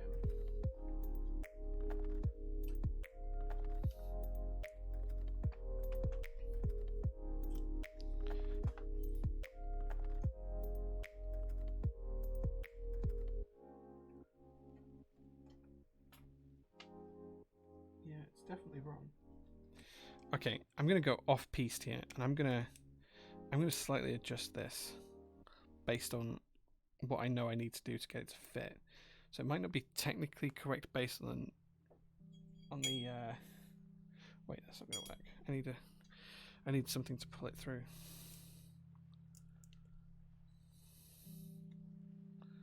There we go. It might not be technically correct based on the diagram, but oh wait, I've done the wrong one.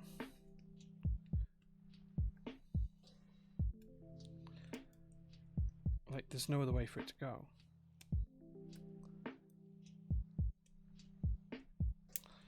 Like, yeah, it's gonna have to go like that.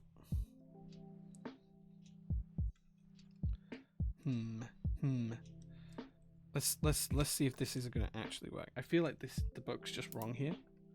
I need like a pro Lego builder. Yeah, the black ones are in the right place on the ship because they can't go anywhere else. Like, there's literally nowhere else for them to go. So the way that the black ones work is they're actually connected to these rods. So the only way that this would not be right is if that whole section here on this side and that whole section here on this side were wrong. And I don't think I'd have made the same mistake twice.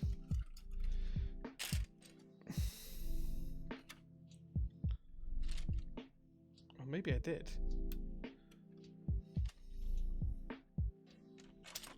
Let me take a look at it properly.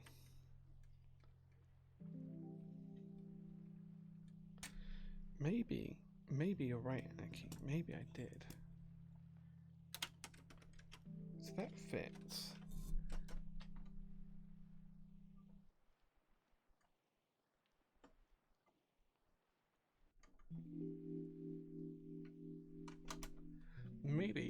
Maybe this side is wrong.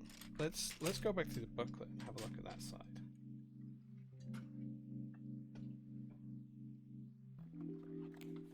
that could be wrong. Let's see if we can find that in the booklet. So what we're looking for is this back section here.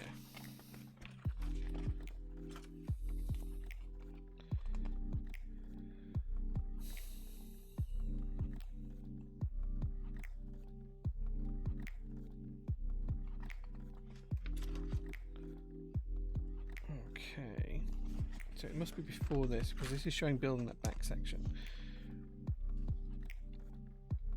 So this is where we built this section into here. Step 75-ish? Wait, all the way back there? Let's take a look.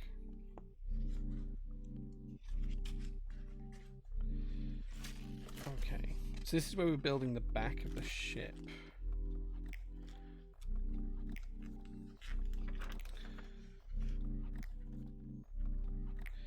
Okay, so that's in the right spot, I think.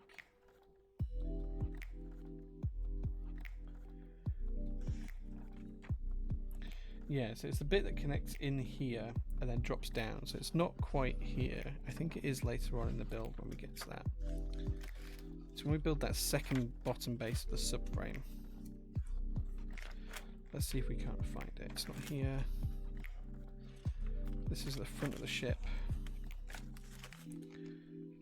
Okay, so it's actually the bit that connects off here and comes up, because this is the upside down view. It's not there yet. It's still not here in this part of the design. Sorry, to be on this side, it's still not here yet. It's still not there on that side of the design when it's the right way up. So we haven't come across it just yet. Because it should be here, and it's the bit that connects this and drops down and then connects to the piece that's going to go in there.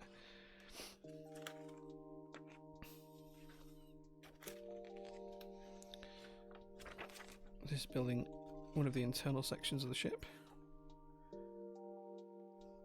Okay, so it's just off the screen here, so we can't see it.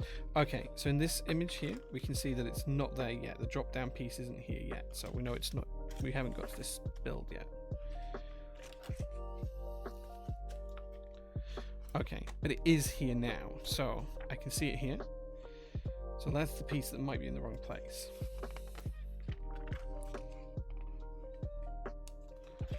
So when did we put that in?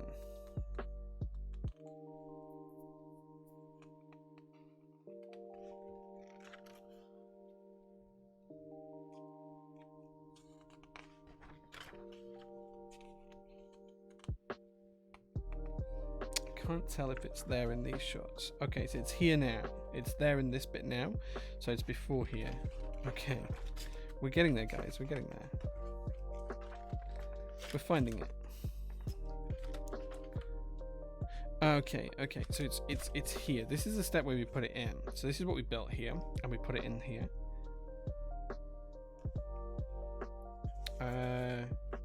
Yeah, 249. That's exactly where I am. Yeah, 249. Yeah, we got the same spot. That's where it's built in. So I think I have that in the wrong spot now. So I'm going to try and undo it from here.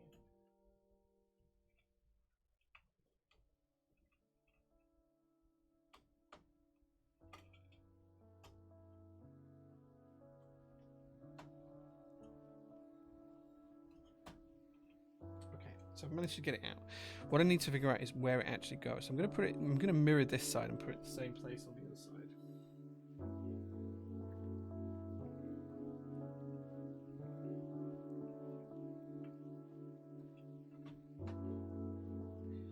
Okay, so now that's done. Now this piece should fit.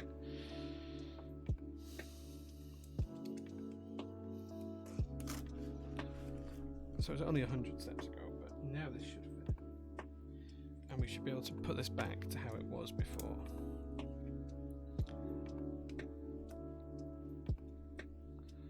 Here we go. Problem solving on the fly. Thank you, JQ as well. Thank you for that, man. I appreciate it. The professional Lego builder. This just goes to show how easy it is to make a mistake and not find out for quite a while in these builds. There we go. Okay, so this should now clip on the back.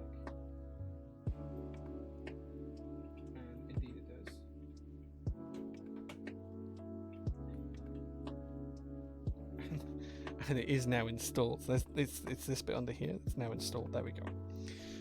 There we go. We get there in the end. Great. Okay, cool. So that's 326 done. Right.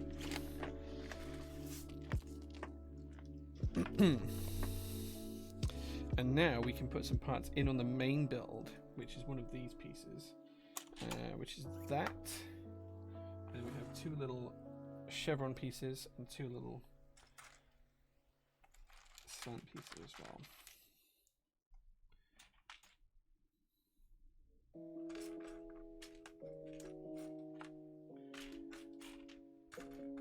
Okay. So I'm going to just try and put these into where I think they need to go.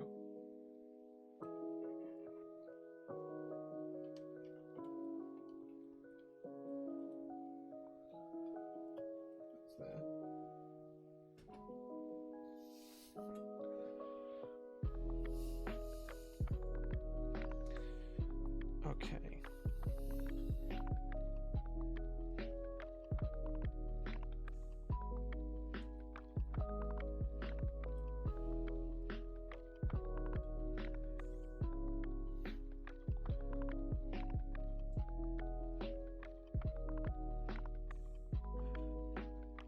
Right, that's 327 done. And here's me who accidentally just wiped my keyboard settings on Via. Luckily using Via, so it's easy to pull it back. Right, now we've got this whole section here to build, which is going to be around the back of the ship. It's going to create that curvature. So let's see if we can build this piece up.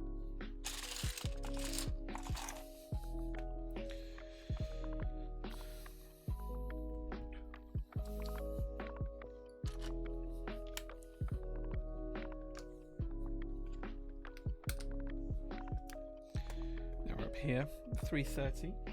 Let's get the pieces we need for this.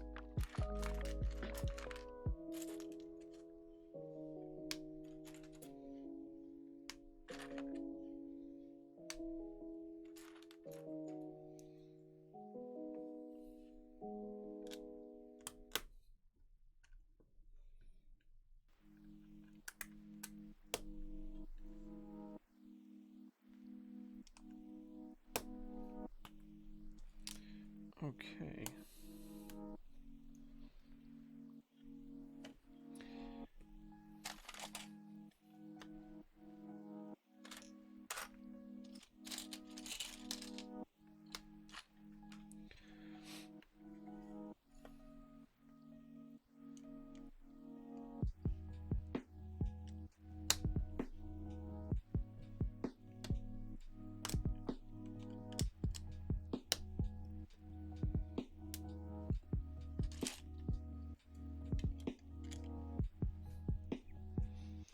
There we go. Now we've built up to step 331. We're going to move on to 332.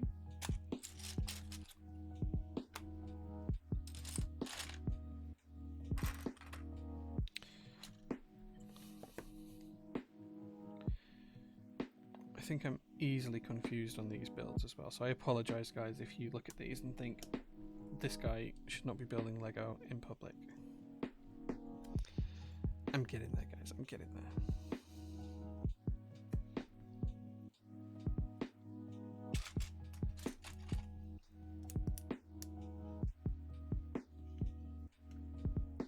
Okay, so that's 333 done. Now I'm going to move over to the next side. And if you guys have got anything you want me to talk about, any opinions you'd like, just let me know. Just say in chat, Jay, what's your thought on this? I will give you some open and honest opinions whilst I build my Lego.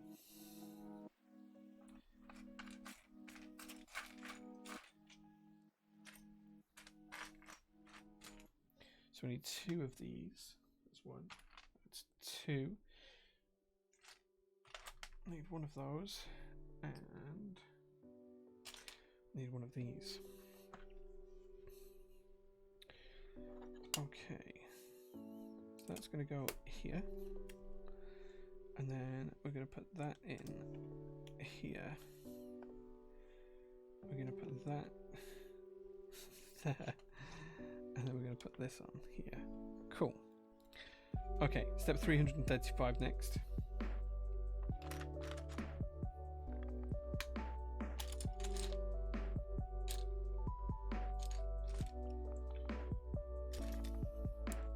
I need this, but the other way around.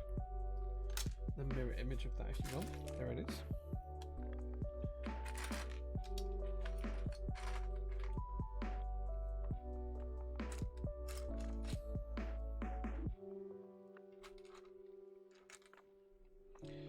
Okay.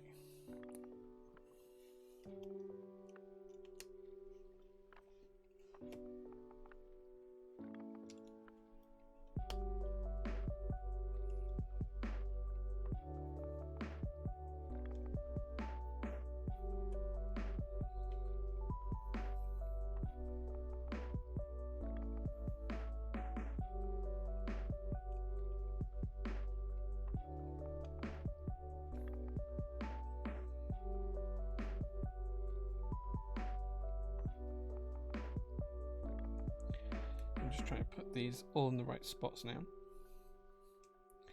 and roughly twisted in the correct orientation, because these parts here, they have to be twisted just so that they can have something clipped into them. So I'm just trying to mirror that as best I can.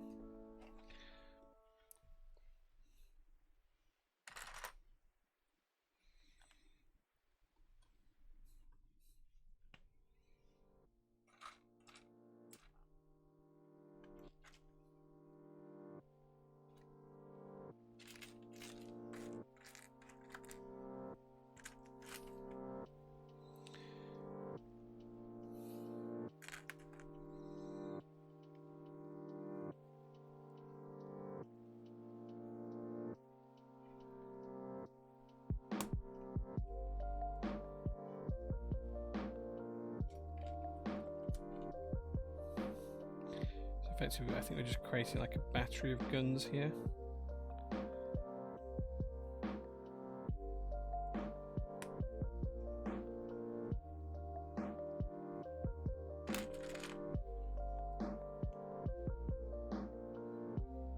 Man, chat's quiet.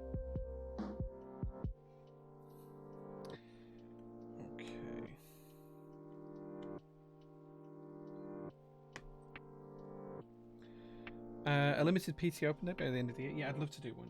It's just a case of logistics now, when I can fit it in. But yeah, you're baking a potato. Like, that sounds like such a euphemism, Nick. Yeah, so Anarchy, we do definitely want to do one. It's just a case of timing for one and when. So I think it's going to be late November. I think if we do one, it's going to be late November. But yeah, it'd be fun to just have people be able to visit for the first time in ages, and you know, just have like a few people here on a day. We'll have like a bit of a setup. I probably won't do like people being able to bring their own boards, but I'll have like a load of my set out, so a lot of my collection will be out for people to have a look at. Okay.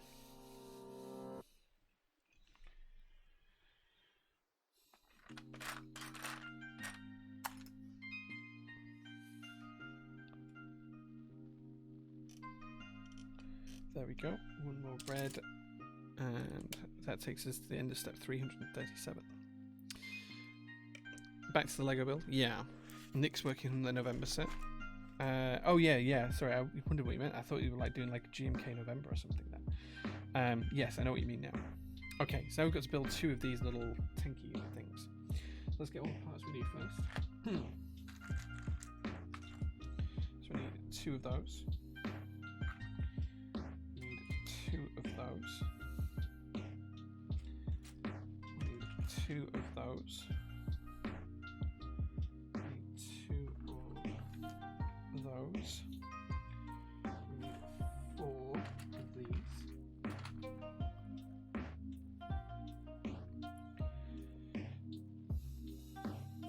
One round dome, and then two little tiny showroom pieces.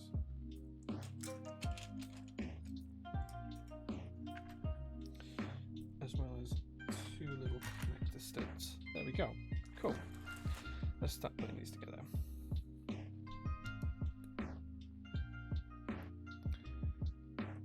I haven't seen this one. Oh, okay, cool. I thought I knew which one you were working on. You need to slow down with the sets, man. Give someone else a chance.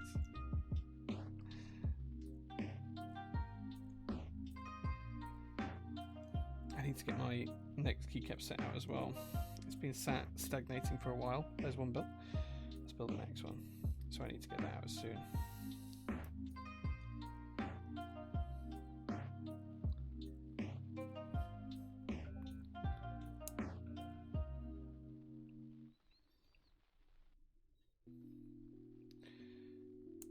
Okay.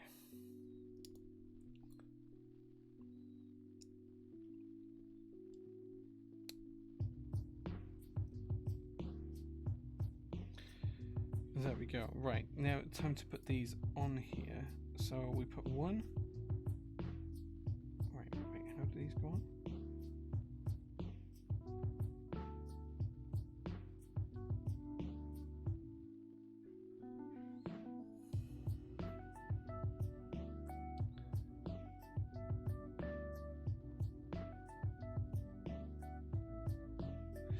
Oh, I see. Yeah, so it goes on like so. And then this one's going to go on like so. There we go. Cool. And then we just need to pop that in here. Thanks, man. Yeah, I had a good weekend. Yeah, it's been good fun. The wife made me go shopping, which wasn't so much fun, but other than that, it was good.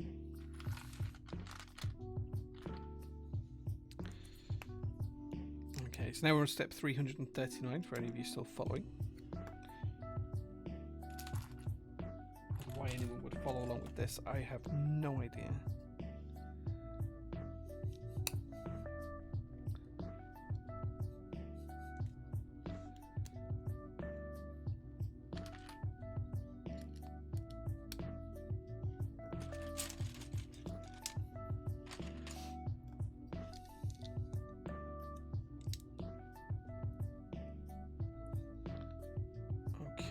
So now we've done 340, and now we're going to be on 341. There we go. So flick this over and take a look what's next.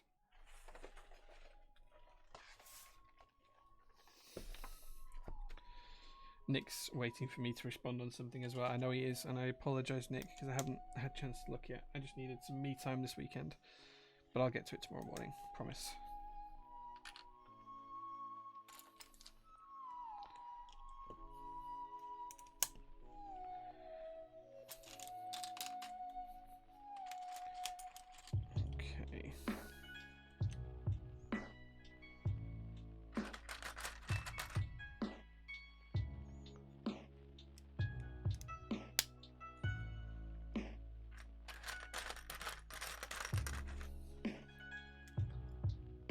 Ah, thanks, Nick. I'll take a look after the stream tonight.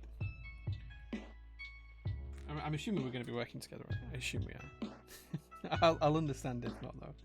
I'll understand if not. I know I don't always give you the answers you want to hear. But it comes from a place of love, man. It comes from a place of love.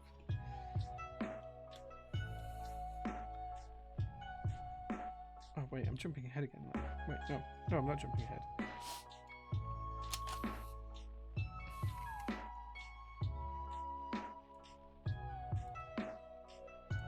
Yeah, we are. There we go. Fair enough. Thanks, man. I appreciate that.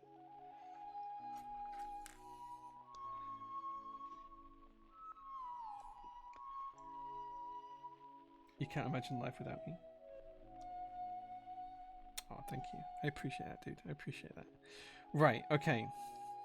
One last piece to put on here, which is there. Right, okay. Okay, so now we're on step 345. Man, this thing is just so big. Like, it's just taking forever. Like, all these tiny little details. It's just never ending. I feel like I should farm this out and get someone else to build it for me. And then I just take the credit when it's done, right? I need one more of these. There it is. And then we need one of these as well. Right, cool.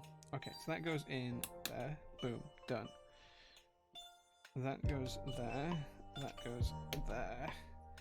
That goes there. That goes in there. And that one goes there. Richer. Haha, very funny. This is going to take longer than designing a set does. Perhaps we need to talk about reducing your split then, if that's the case. I don't have anyone to delegate to Demotex. I wish I did, but I don't. Like, I know, like, Mel does some of the stuff for me in the workshop, but, like, Mel can't be here every day, sadly. So, like, there's a load of stuff that just I always pick up, irrespective. Maybe Mel could be here a little bit more often soon. We'll see. We'll see. But I don't have anyone to delegate to. Like, I need a personal assistant just in my life in general. I just have that much going on.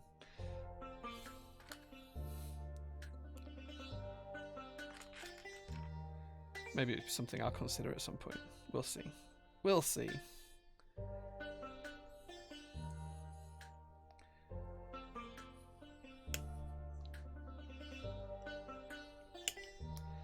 Okay, just got this middle section to do here now.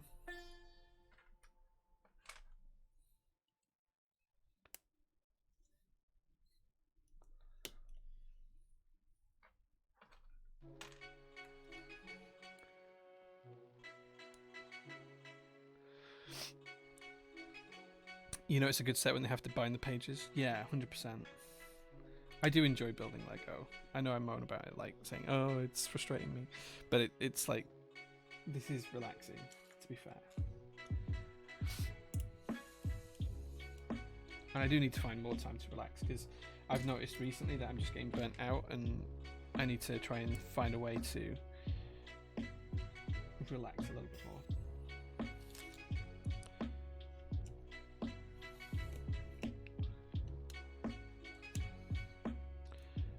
Cool. Okay, that's 347 done. We've now got this little gunship arena.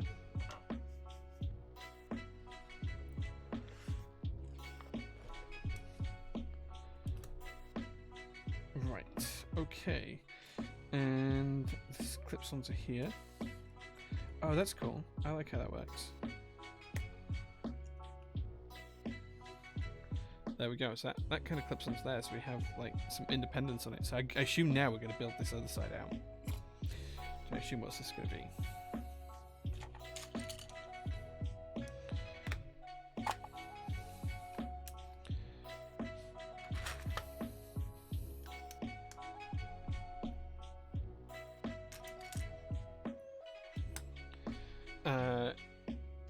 Nicky's keyboard and prototype. Yeah, is this what I've heard about with Spades?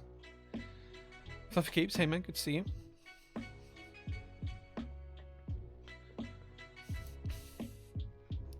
Right, step 350 is done. We're now on step 351. Wow.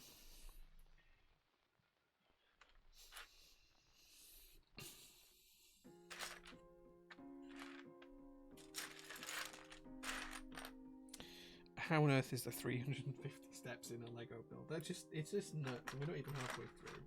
It's just nuts. Right. Okay. Let's see if we can't get this put together now. So we're gonna go here.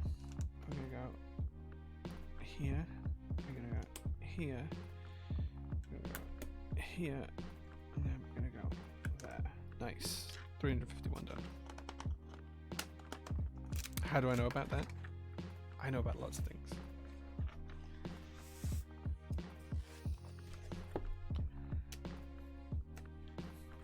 The best one is when someone tells you about something and they forget that they've told you, and then they ask how you know, and they seem shocked that you know. That happens a lot.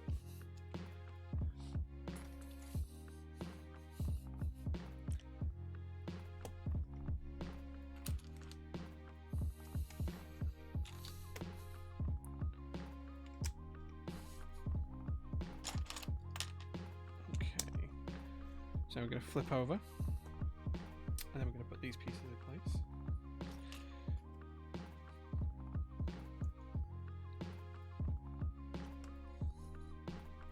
I think that's going to go there, and then that's going to go there. That's right. There we go.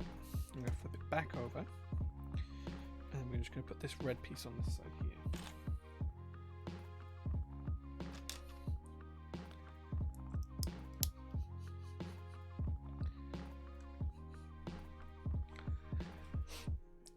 Okay. Right, now we're going to be on step 355.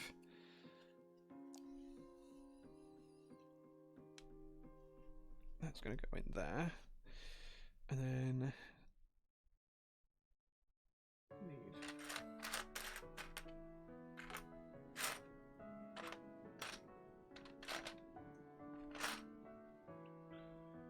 I think the pieces get easier to find in this as we get less of them into it, but it doesn't.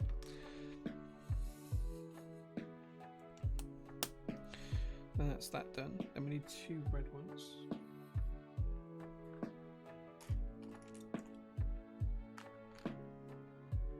And that's going to go there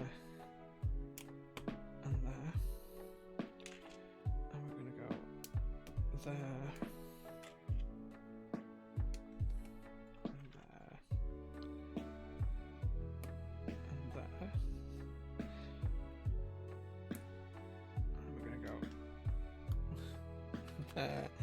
And there. Right, there we go. That's everything. That's step 355 done. Now on to step 356.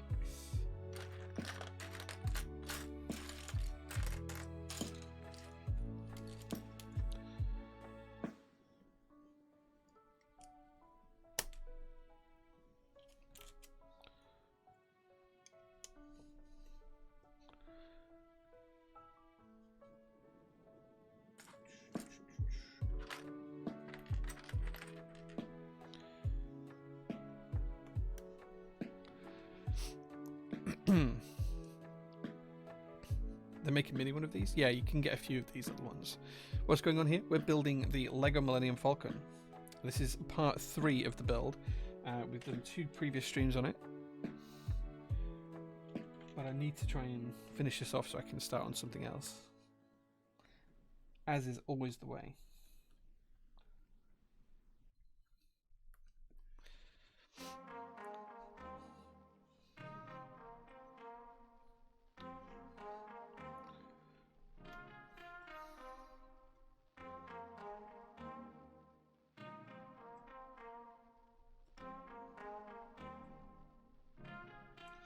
There we go. How many bags? This is bag 5 of 17. So now we're going to build more of these little guns, turrets, whatever we want to call them.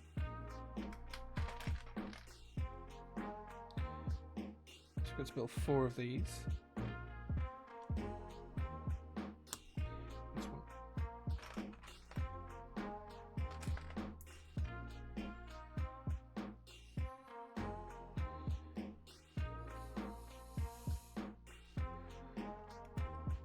That's 2.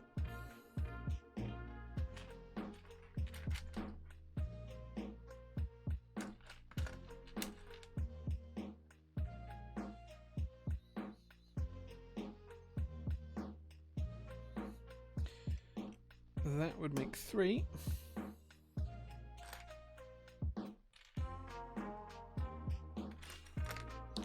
And this one will be number 4.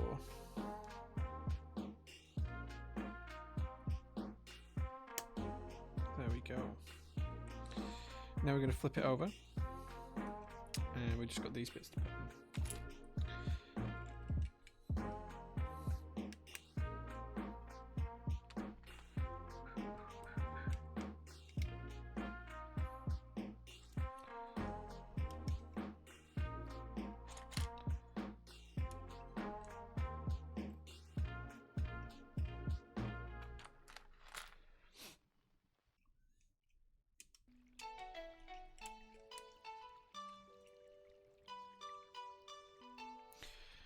Okay, now we're on step 359, and we've got a couple of these little bits to build up, so we're going to grab the parts for these first. So we need 2 of those.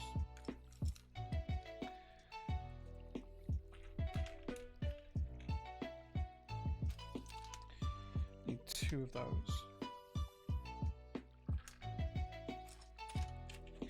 Need 2 of those. 2 of those. 2 of those. 2 of them. 4 of these.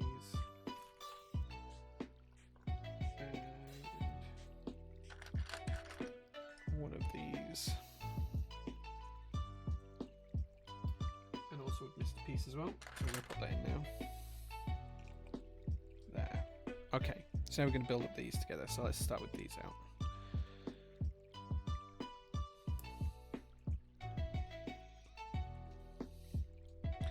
I think this particular set is like 16 and up or something. It's not for kids. This is definitely adult Lego. Like, as a kid, I wouldn't have even attempted this. Like, I loved Lego when I was a child. But yeah, I'd have struggled with this one, I think.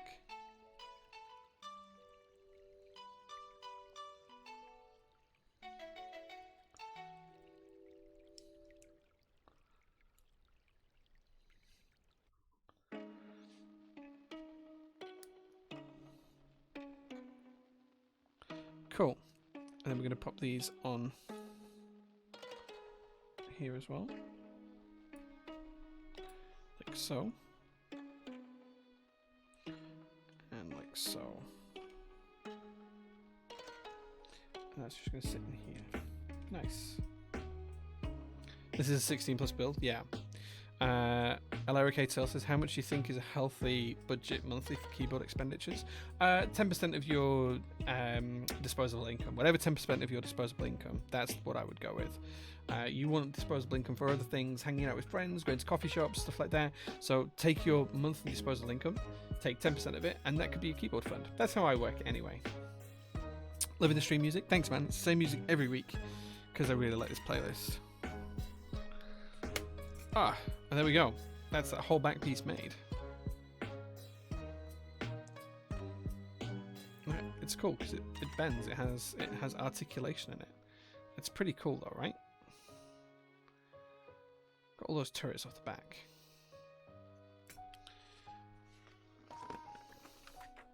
Okay, so this is where I now need to attach it to. Oops, hit the mic.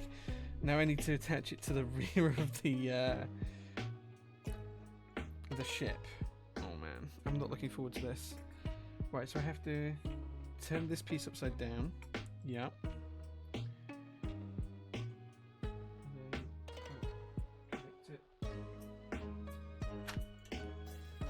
So this is the ship so far, guys. Look how big this is.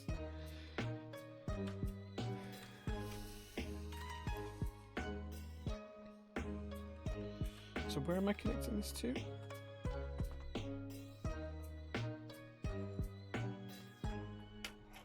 I feel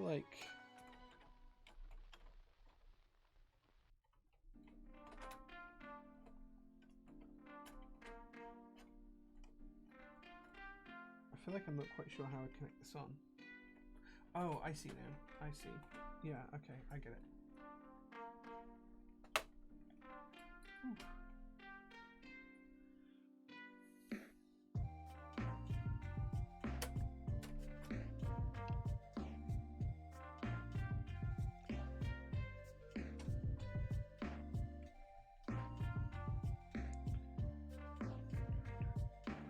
There we go. That piece is on there now. So we go. We're getting there. We're getting there, guys. We're getting there. It kind of sits up at an angle as well. It's hard to show you, but it does. Trust me. So that's on. Those bits are done. They're right. Don't drop it. Yeah. The process of planning and writing the instructions for these sets, yeah, it must take forever.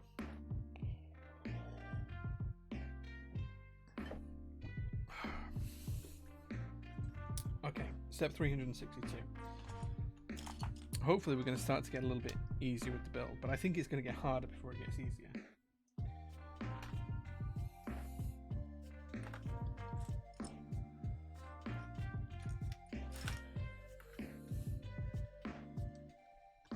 There we go. So now we're up here.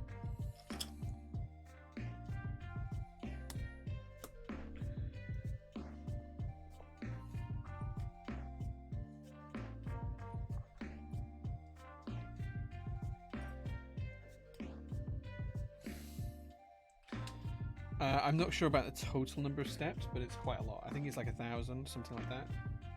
Maybe a little bit more. Okay, so that's step 365 done. Now we're on 366.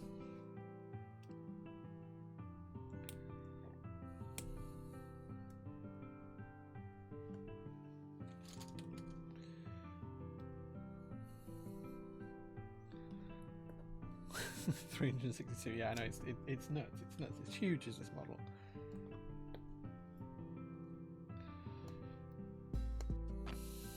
Okay, so that's that piece done. Now we're going to start and build one from the other side, I think.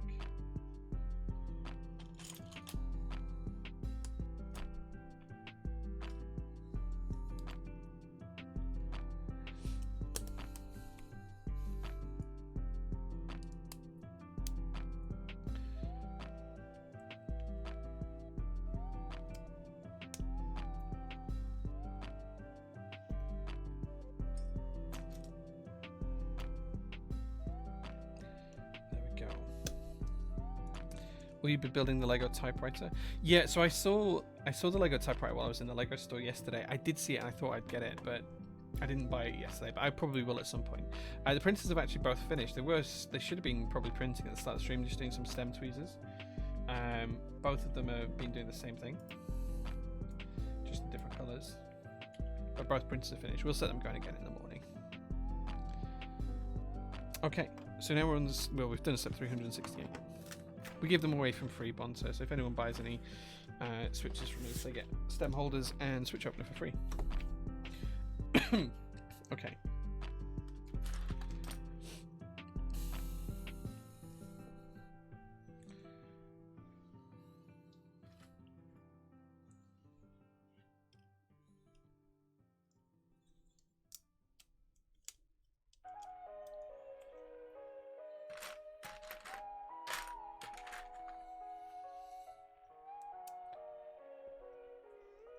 Okay, so that's at 370. We're now on 371.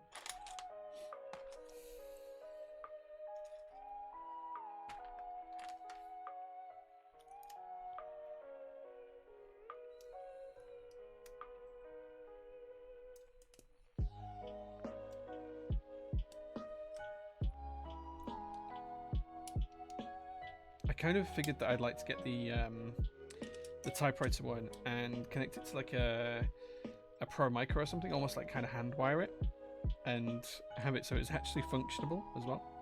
I'd kind of like to do that.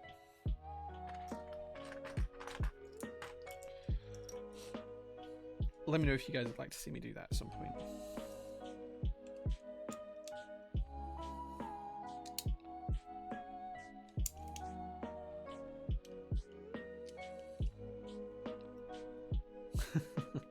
No promises, but I'll see what I can do. I think I know in my head how I'll get it to actually work. So we'll see. We'll see. I'll try and pick it up, and if I can get it for a good price, I'll do that. Or if I get enough subs this month to pay for the cost of it, I will do it.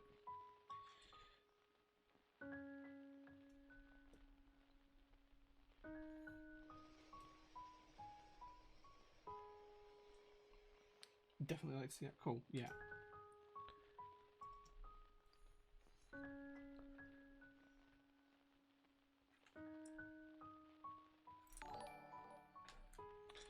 Hey, Dang Dynasty, thank you so much for the 5 months of subs. Thank you so much, man. He says, afternoon, Jay. Hey, man, good to see you, dude.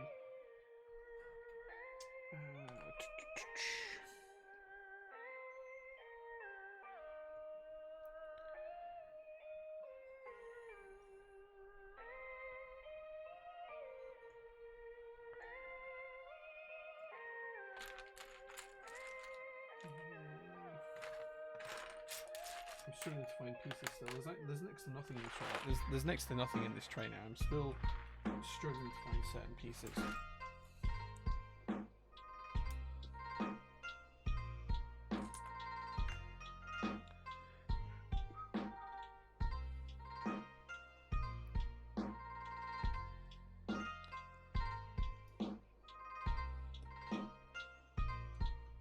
Sub one towards a typewriter. Thank you. Yeah, absolutely. Yeah, we'll have a look and see if it's doable. I think it is doable. I'm pretty sure it's doable. And let's say if I get enough subs this month, then the subs will pay for it effectively. They'll buy the typewriter and I'll make it. Yeah, we'll see if we can't make that a thing, and we'll try and make it into like a real functioning typewriter that's made of Lego.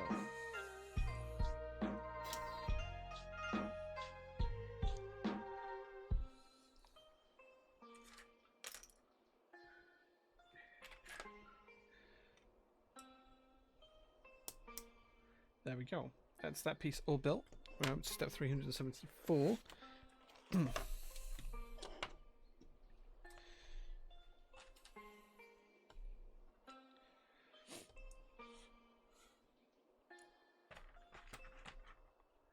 gonna get all of the parts I need here.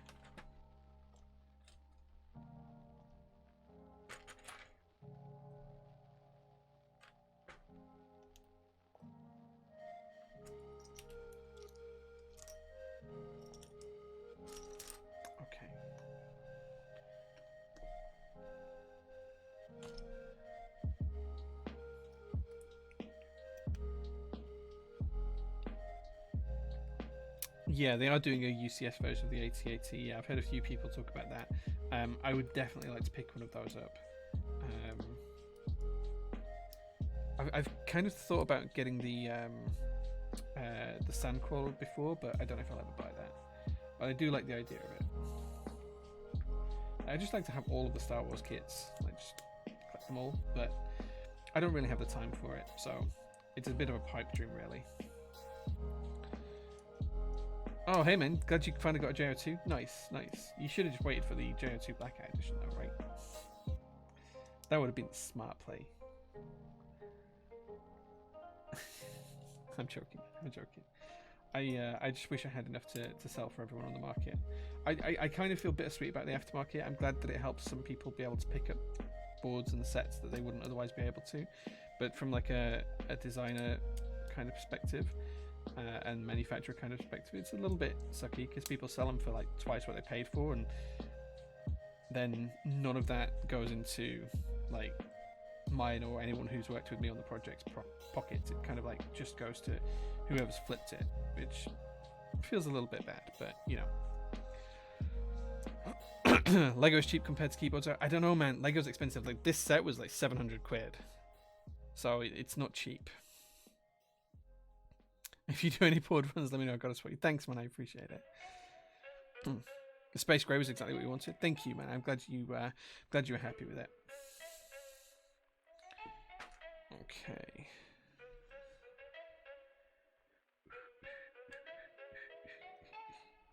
Wait. Oh, we've attached this on the wrong side. Like, there we go. There we go. We're back on the right saddle now. Cool.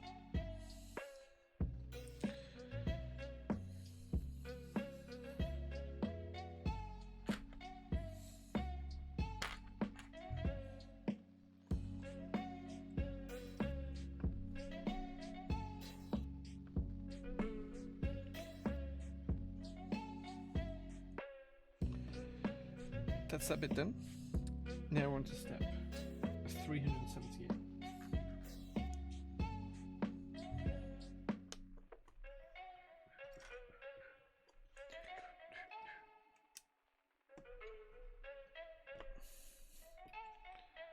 That's pretty smart. That's really rigid and solid now. Like it. You paid 300 to 400% markup on aftermarket Lego? Yeah.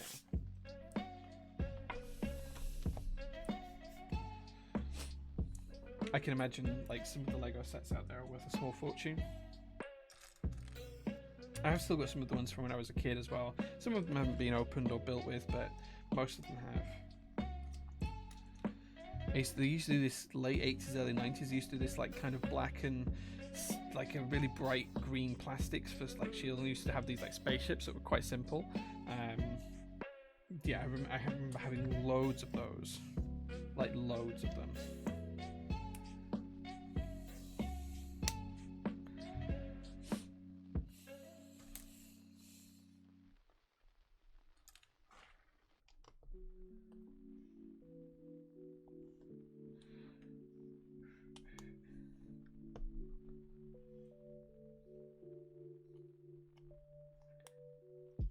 we go. So now we're up to step 383.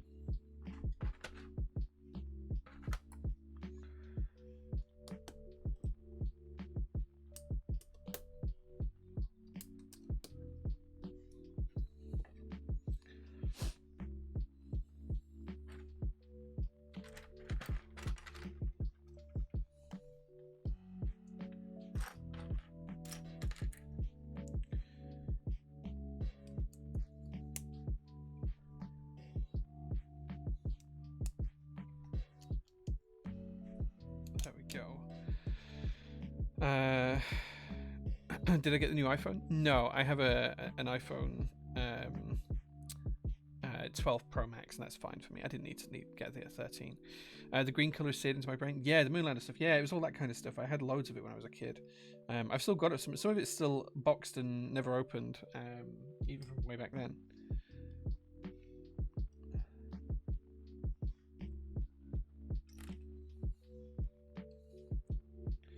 I got quite a few sets that were duplicates and stuff, so I just never opened them. Or I was probably told not to open them, to be quite honest.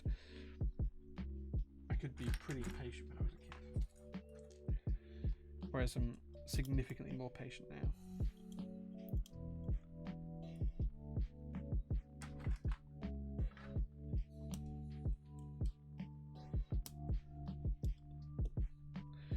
Okay, step 386 now.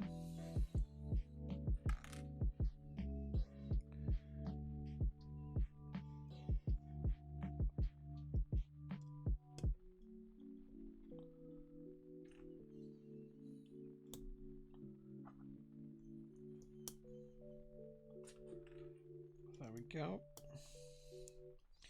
And 387. Man, this is just so complex.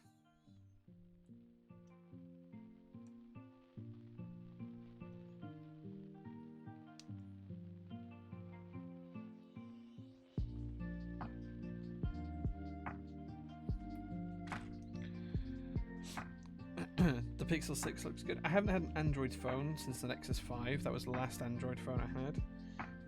I've been on an iPhone since then.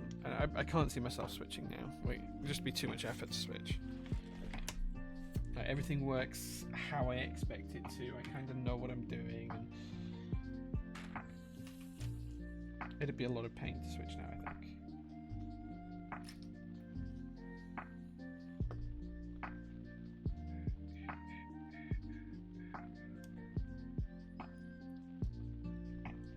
Okay, so we're up to here. And then now we're going to build this section here.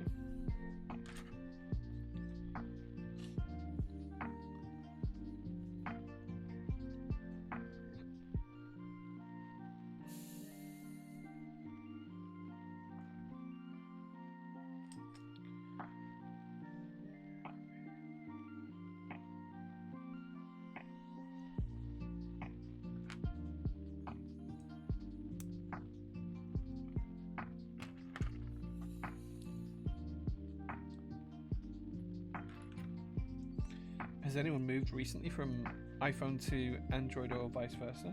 Has that been something anyone's done recently? I just can't imagine it in this modern day and age. Like, I guess it must be easier than it ever was, but like, it just feels like it's going to be a big thing if I ever did switch. Stretch, thank you for the keeps. Yeah, let's have a minute. Oh. Oh, there we go. Okay.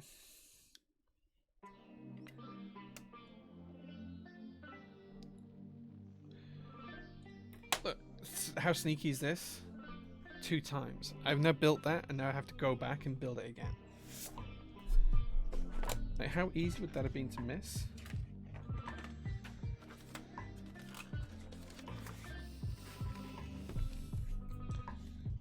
It does say up here as well, but hey, we live and learn.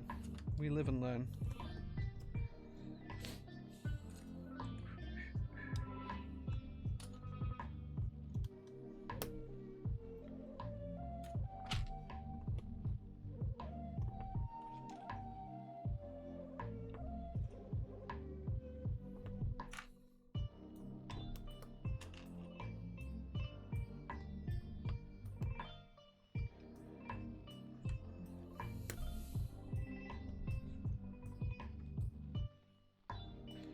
iPhone 11 was my first iPhone after the Nexus Pixels. Wouldn't go back. That's fair. That's fair. I think I've been in the iPhones. Oh man, the Nexus 5 was my last non-iPhone, but I had iPhones before then. So yeah, I couldn't tell you when I was. I think I've had every version of the iPhone. I think, or close to it. Maybe I didn't have the original iPhone actually. I probably didn't have the very first one, but I had the 3G. Yeah, the very first iPhone I didn't have. Then the model that had 3G, I think I had that one. That would have been the first one.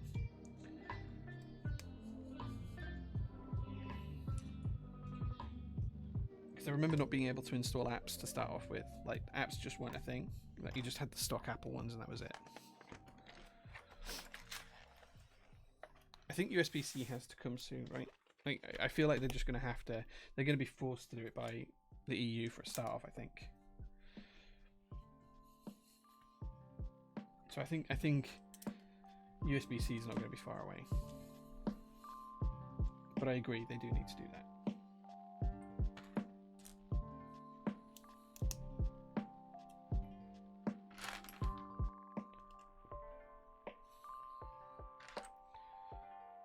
OnePlus was my last Android.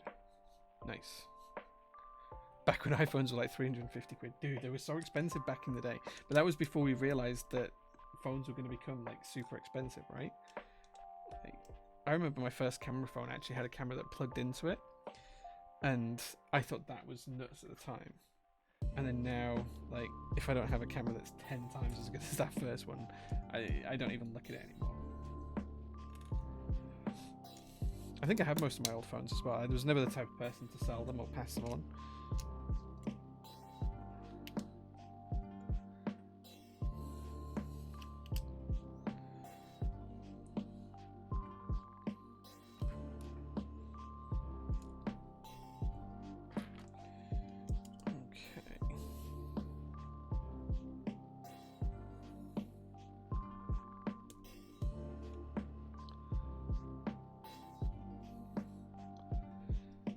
They know they can hold it back, but with the EU thing, yeah, they might have to change it. I think they will. They don't have to if they're testing 60 gigahertz wireless USB. Maybe. We'll see. I do remember the Game Boy camera. Yeah, I've still got the camera and the printer as well, yeah. I can't remember what we used it for, but I seem to remember there was a couple of games that supported it. I can't really remember, though. It's a long time ago.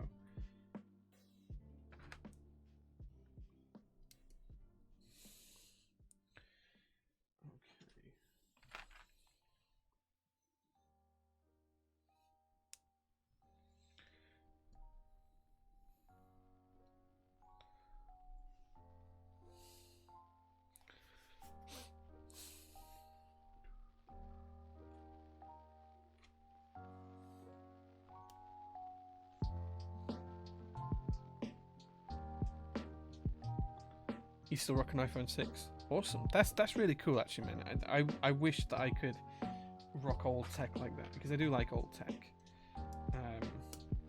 I think I'd just struggle without having some of the apps that I need these days. Like, absolutely everything is run through my phone, so... Or is able to be run through my phone, even if I don't use it as my primary device for some things. I can always guarantee that I can do whatever I need to my phone.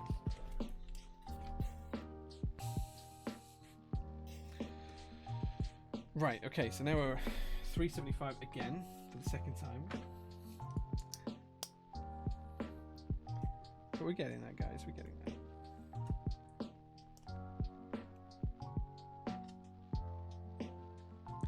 If you'd build this set, you'd have to instantly take it back down and box it up. How come? How come? Just like storage space, is that what you mean?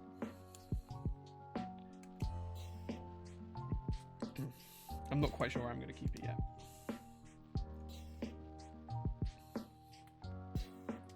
I think the wife will veto me taking it home. It'll have to stay here at the workshop, I suspect.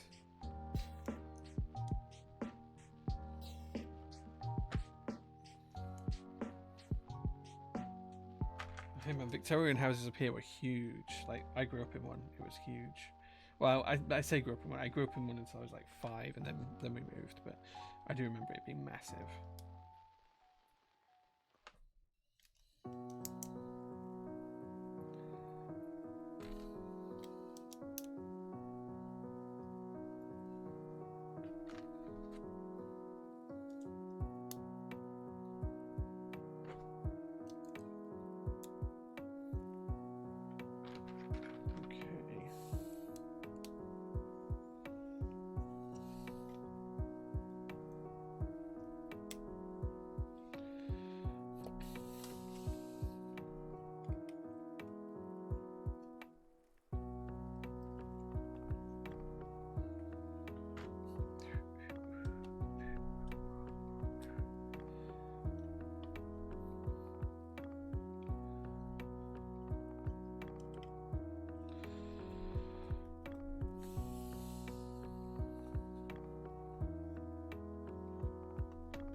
There we go. Maybe if I can boot the kids out one day. There you go. Hey, Stuzzless, thanks for being here, man. Wife looks like Lego too. We'll probably end up putting some of the smaller sets on shelves as ornaments. My wife she doesn't like it. She doesn't dislike it. She just doesn't have any kind of affinity towards it. And that means she probably doesn't want it cluttering up the house. And I can respect and understand that. I don't want to upset her. I don't want her to feel uncomfortable or have to dust my Lego in the house.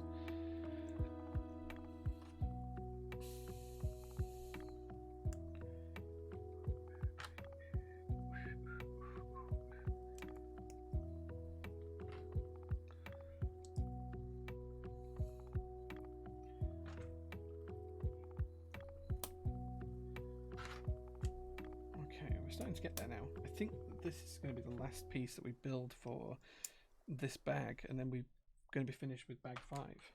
I think that's what's going to happen.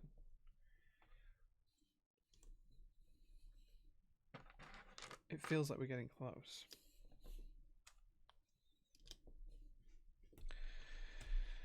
Okay.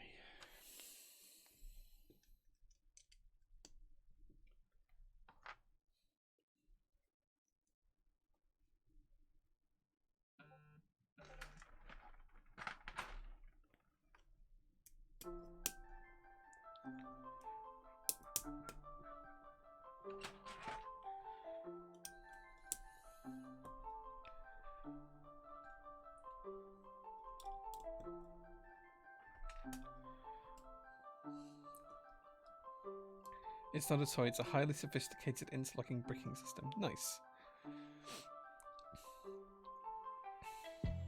I also quite like the Game Boy magnifier unit that went into it. I had the light. I didn't have the magnifier, I don't think, but I had the light that went up there. I'm pretty sure it was a light. Maybe I'm just remembering it completely wrong, but I'm sure it had a light in it. Like, it wasn't like backlit, it was like a light that shone down on the top like a reading light.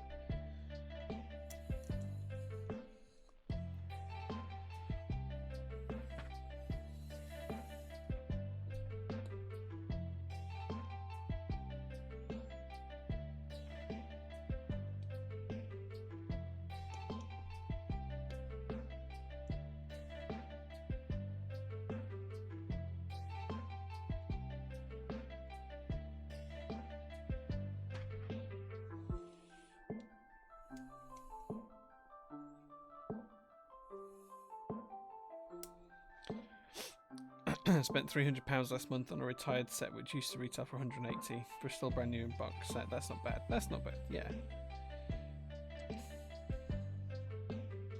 Okay.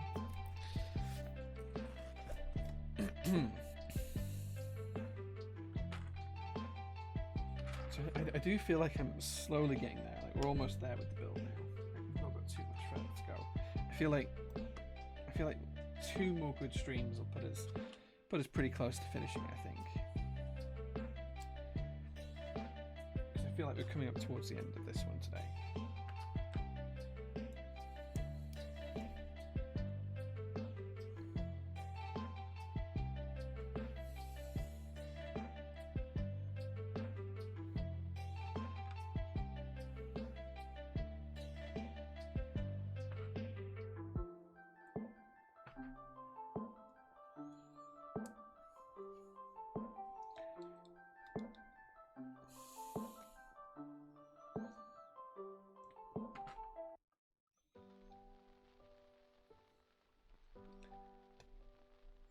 It's just one hobby ABS collection. Yeah. Get a monster. What do you mean by a monster? Sorry, what do you mean, Nick? What are you talking about there? Any sets will be in stock anytime soon? We've got Infinite Key Comfy in stock right now. There'll be more in stock in the next couple of weeks as well. A drink? Oh no, I can't drink that crap. No, not for me. Sorry, man. Right. Okay. So now we have 2 of these.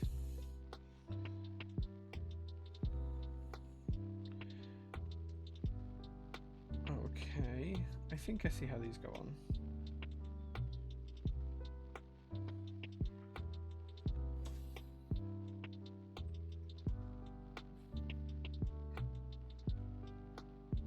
Let me see if I can clip.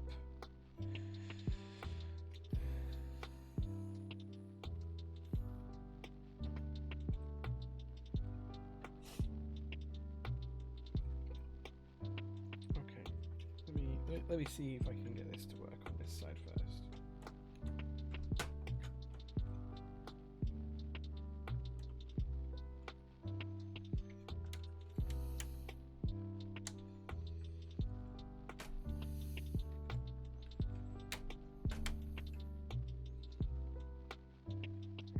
I think I've got that on.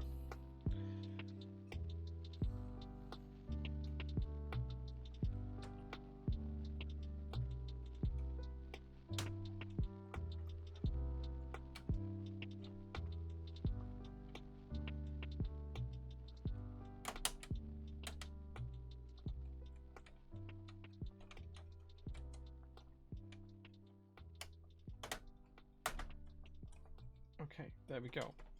So what I've just done is I built this section here, attached it to there, and then attached it in here as well. So it's kind of articulated round, and then comes back on itself, goes here, and done the same on the other side. Whew. That was a cool bit to do. So those 4 bits are now in place. Let's see what's next. Oh man, we've got more to build. More to build.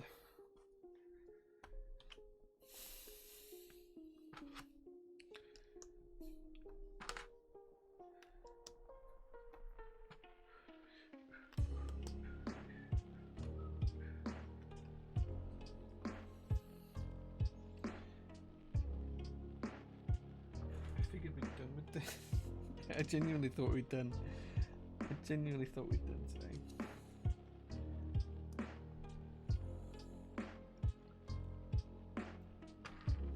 I didn't realise I was going to have to build more.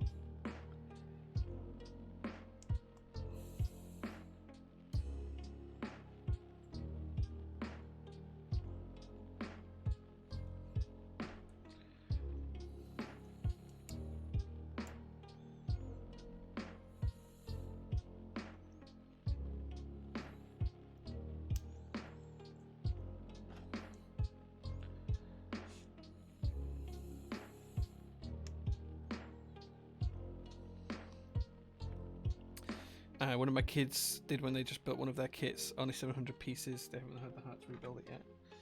Oh man, I love taking Lego apart and building different stuff out of it.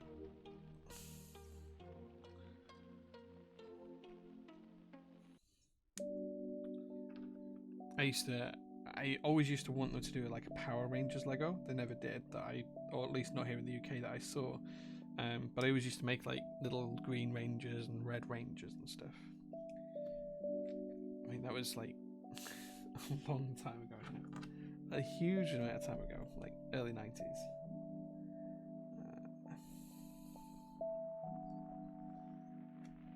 Okay, I think we're almost there now.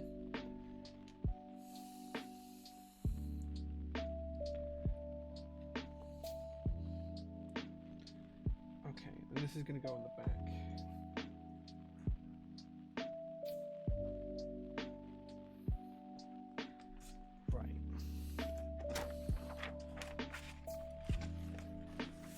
Okay, so now it's time to put the coils in. So let me zoom the camera out so you guys can see a bit better.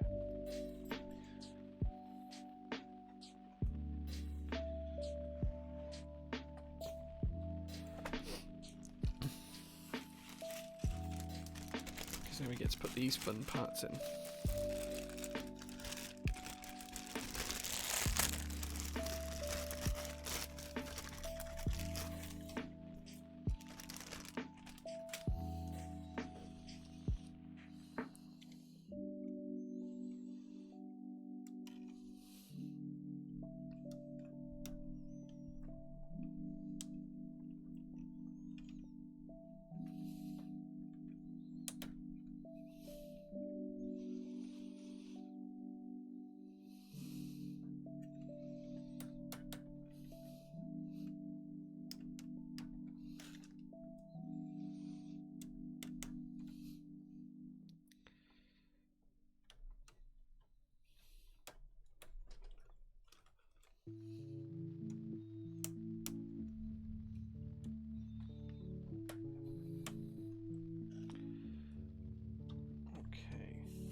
Sorry guys, apologise. Just seeing what I have to do on here is pretty difficult now. It's just such a big build.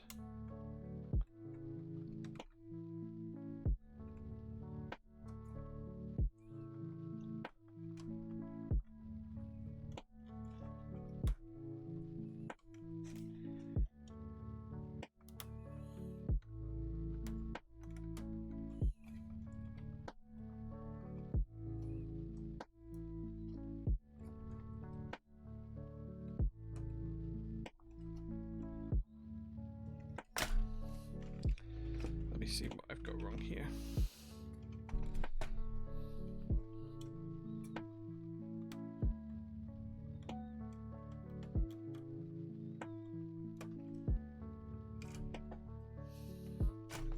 Oh no. I have to be careful with which bits I pick it up with. Wait.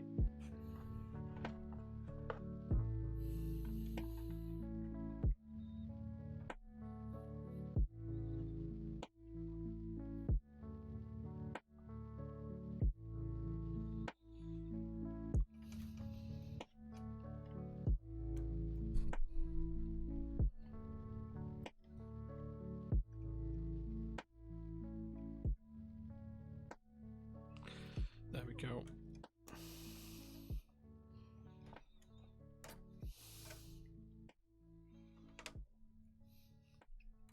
Vortex like speed, thank you very much for the follow, man. There we go. You can see now we've got the hyper drive bits at the back installed. I think that's going to be the end of bag 5.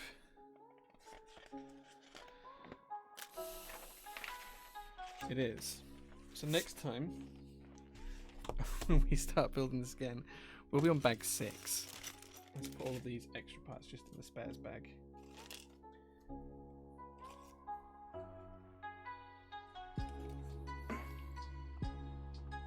there we go.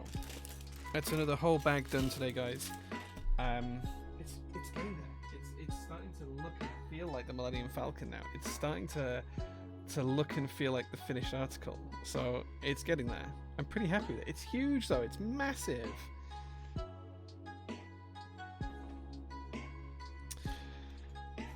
What parts are left over? Just some tiny little parts. So there was like a little silver stud. There was a little tiny chevron. And then a couple of other tiny little bits like that. Nothing major. There was one of these little stems. And that was about it. Come on, camera, focus. There you go. That was about it. There was just a couple of those little bits left over. Nothing major, just tiny little parts. Cool. Okay, well, thank you so much for being here with me, guys. I hope you enjoyed all of the Matrix unboxings earlier on, and the other keyboards as well. I hope you enjoyed the Lego build. I'll be back again, hopefully during the week. I'll try and get a stream done. Where we just finish off a little bit more on this, because I think we're going to build up the side sections here next, that's going to be pretty cool. So I'm looking forward to trying to get the shape of it built now. That's going to be really cool. Cool. Right, thanks very much, guys. I'm going to head out now. Take care. Enjoy the rest of your weekends. And check out on Instagram tomorrow for some more workshop updates. I'll see you later, guys. Bye-bye.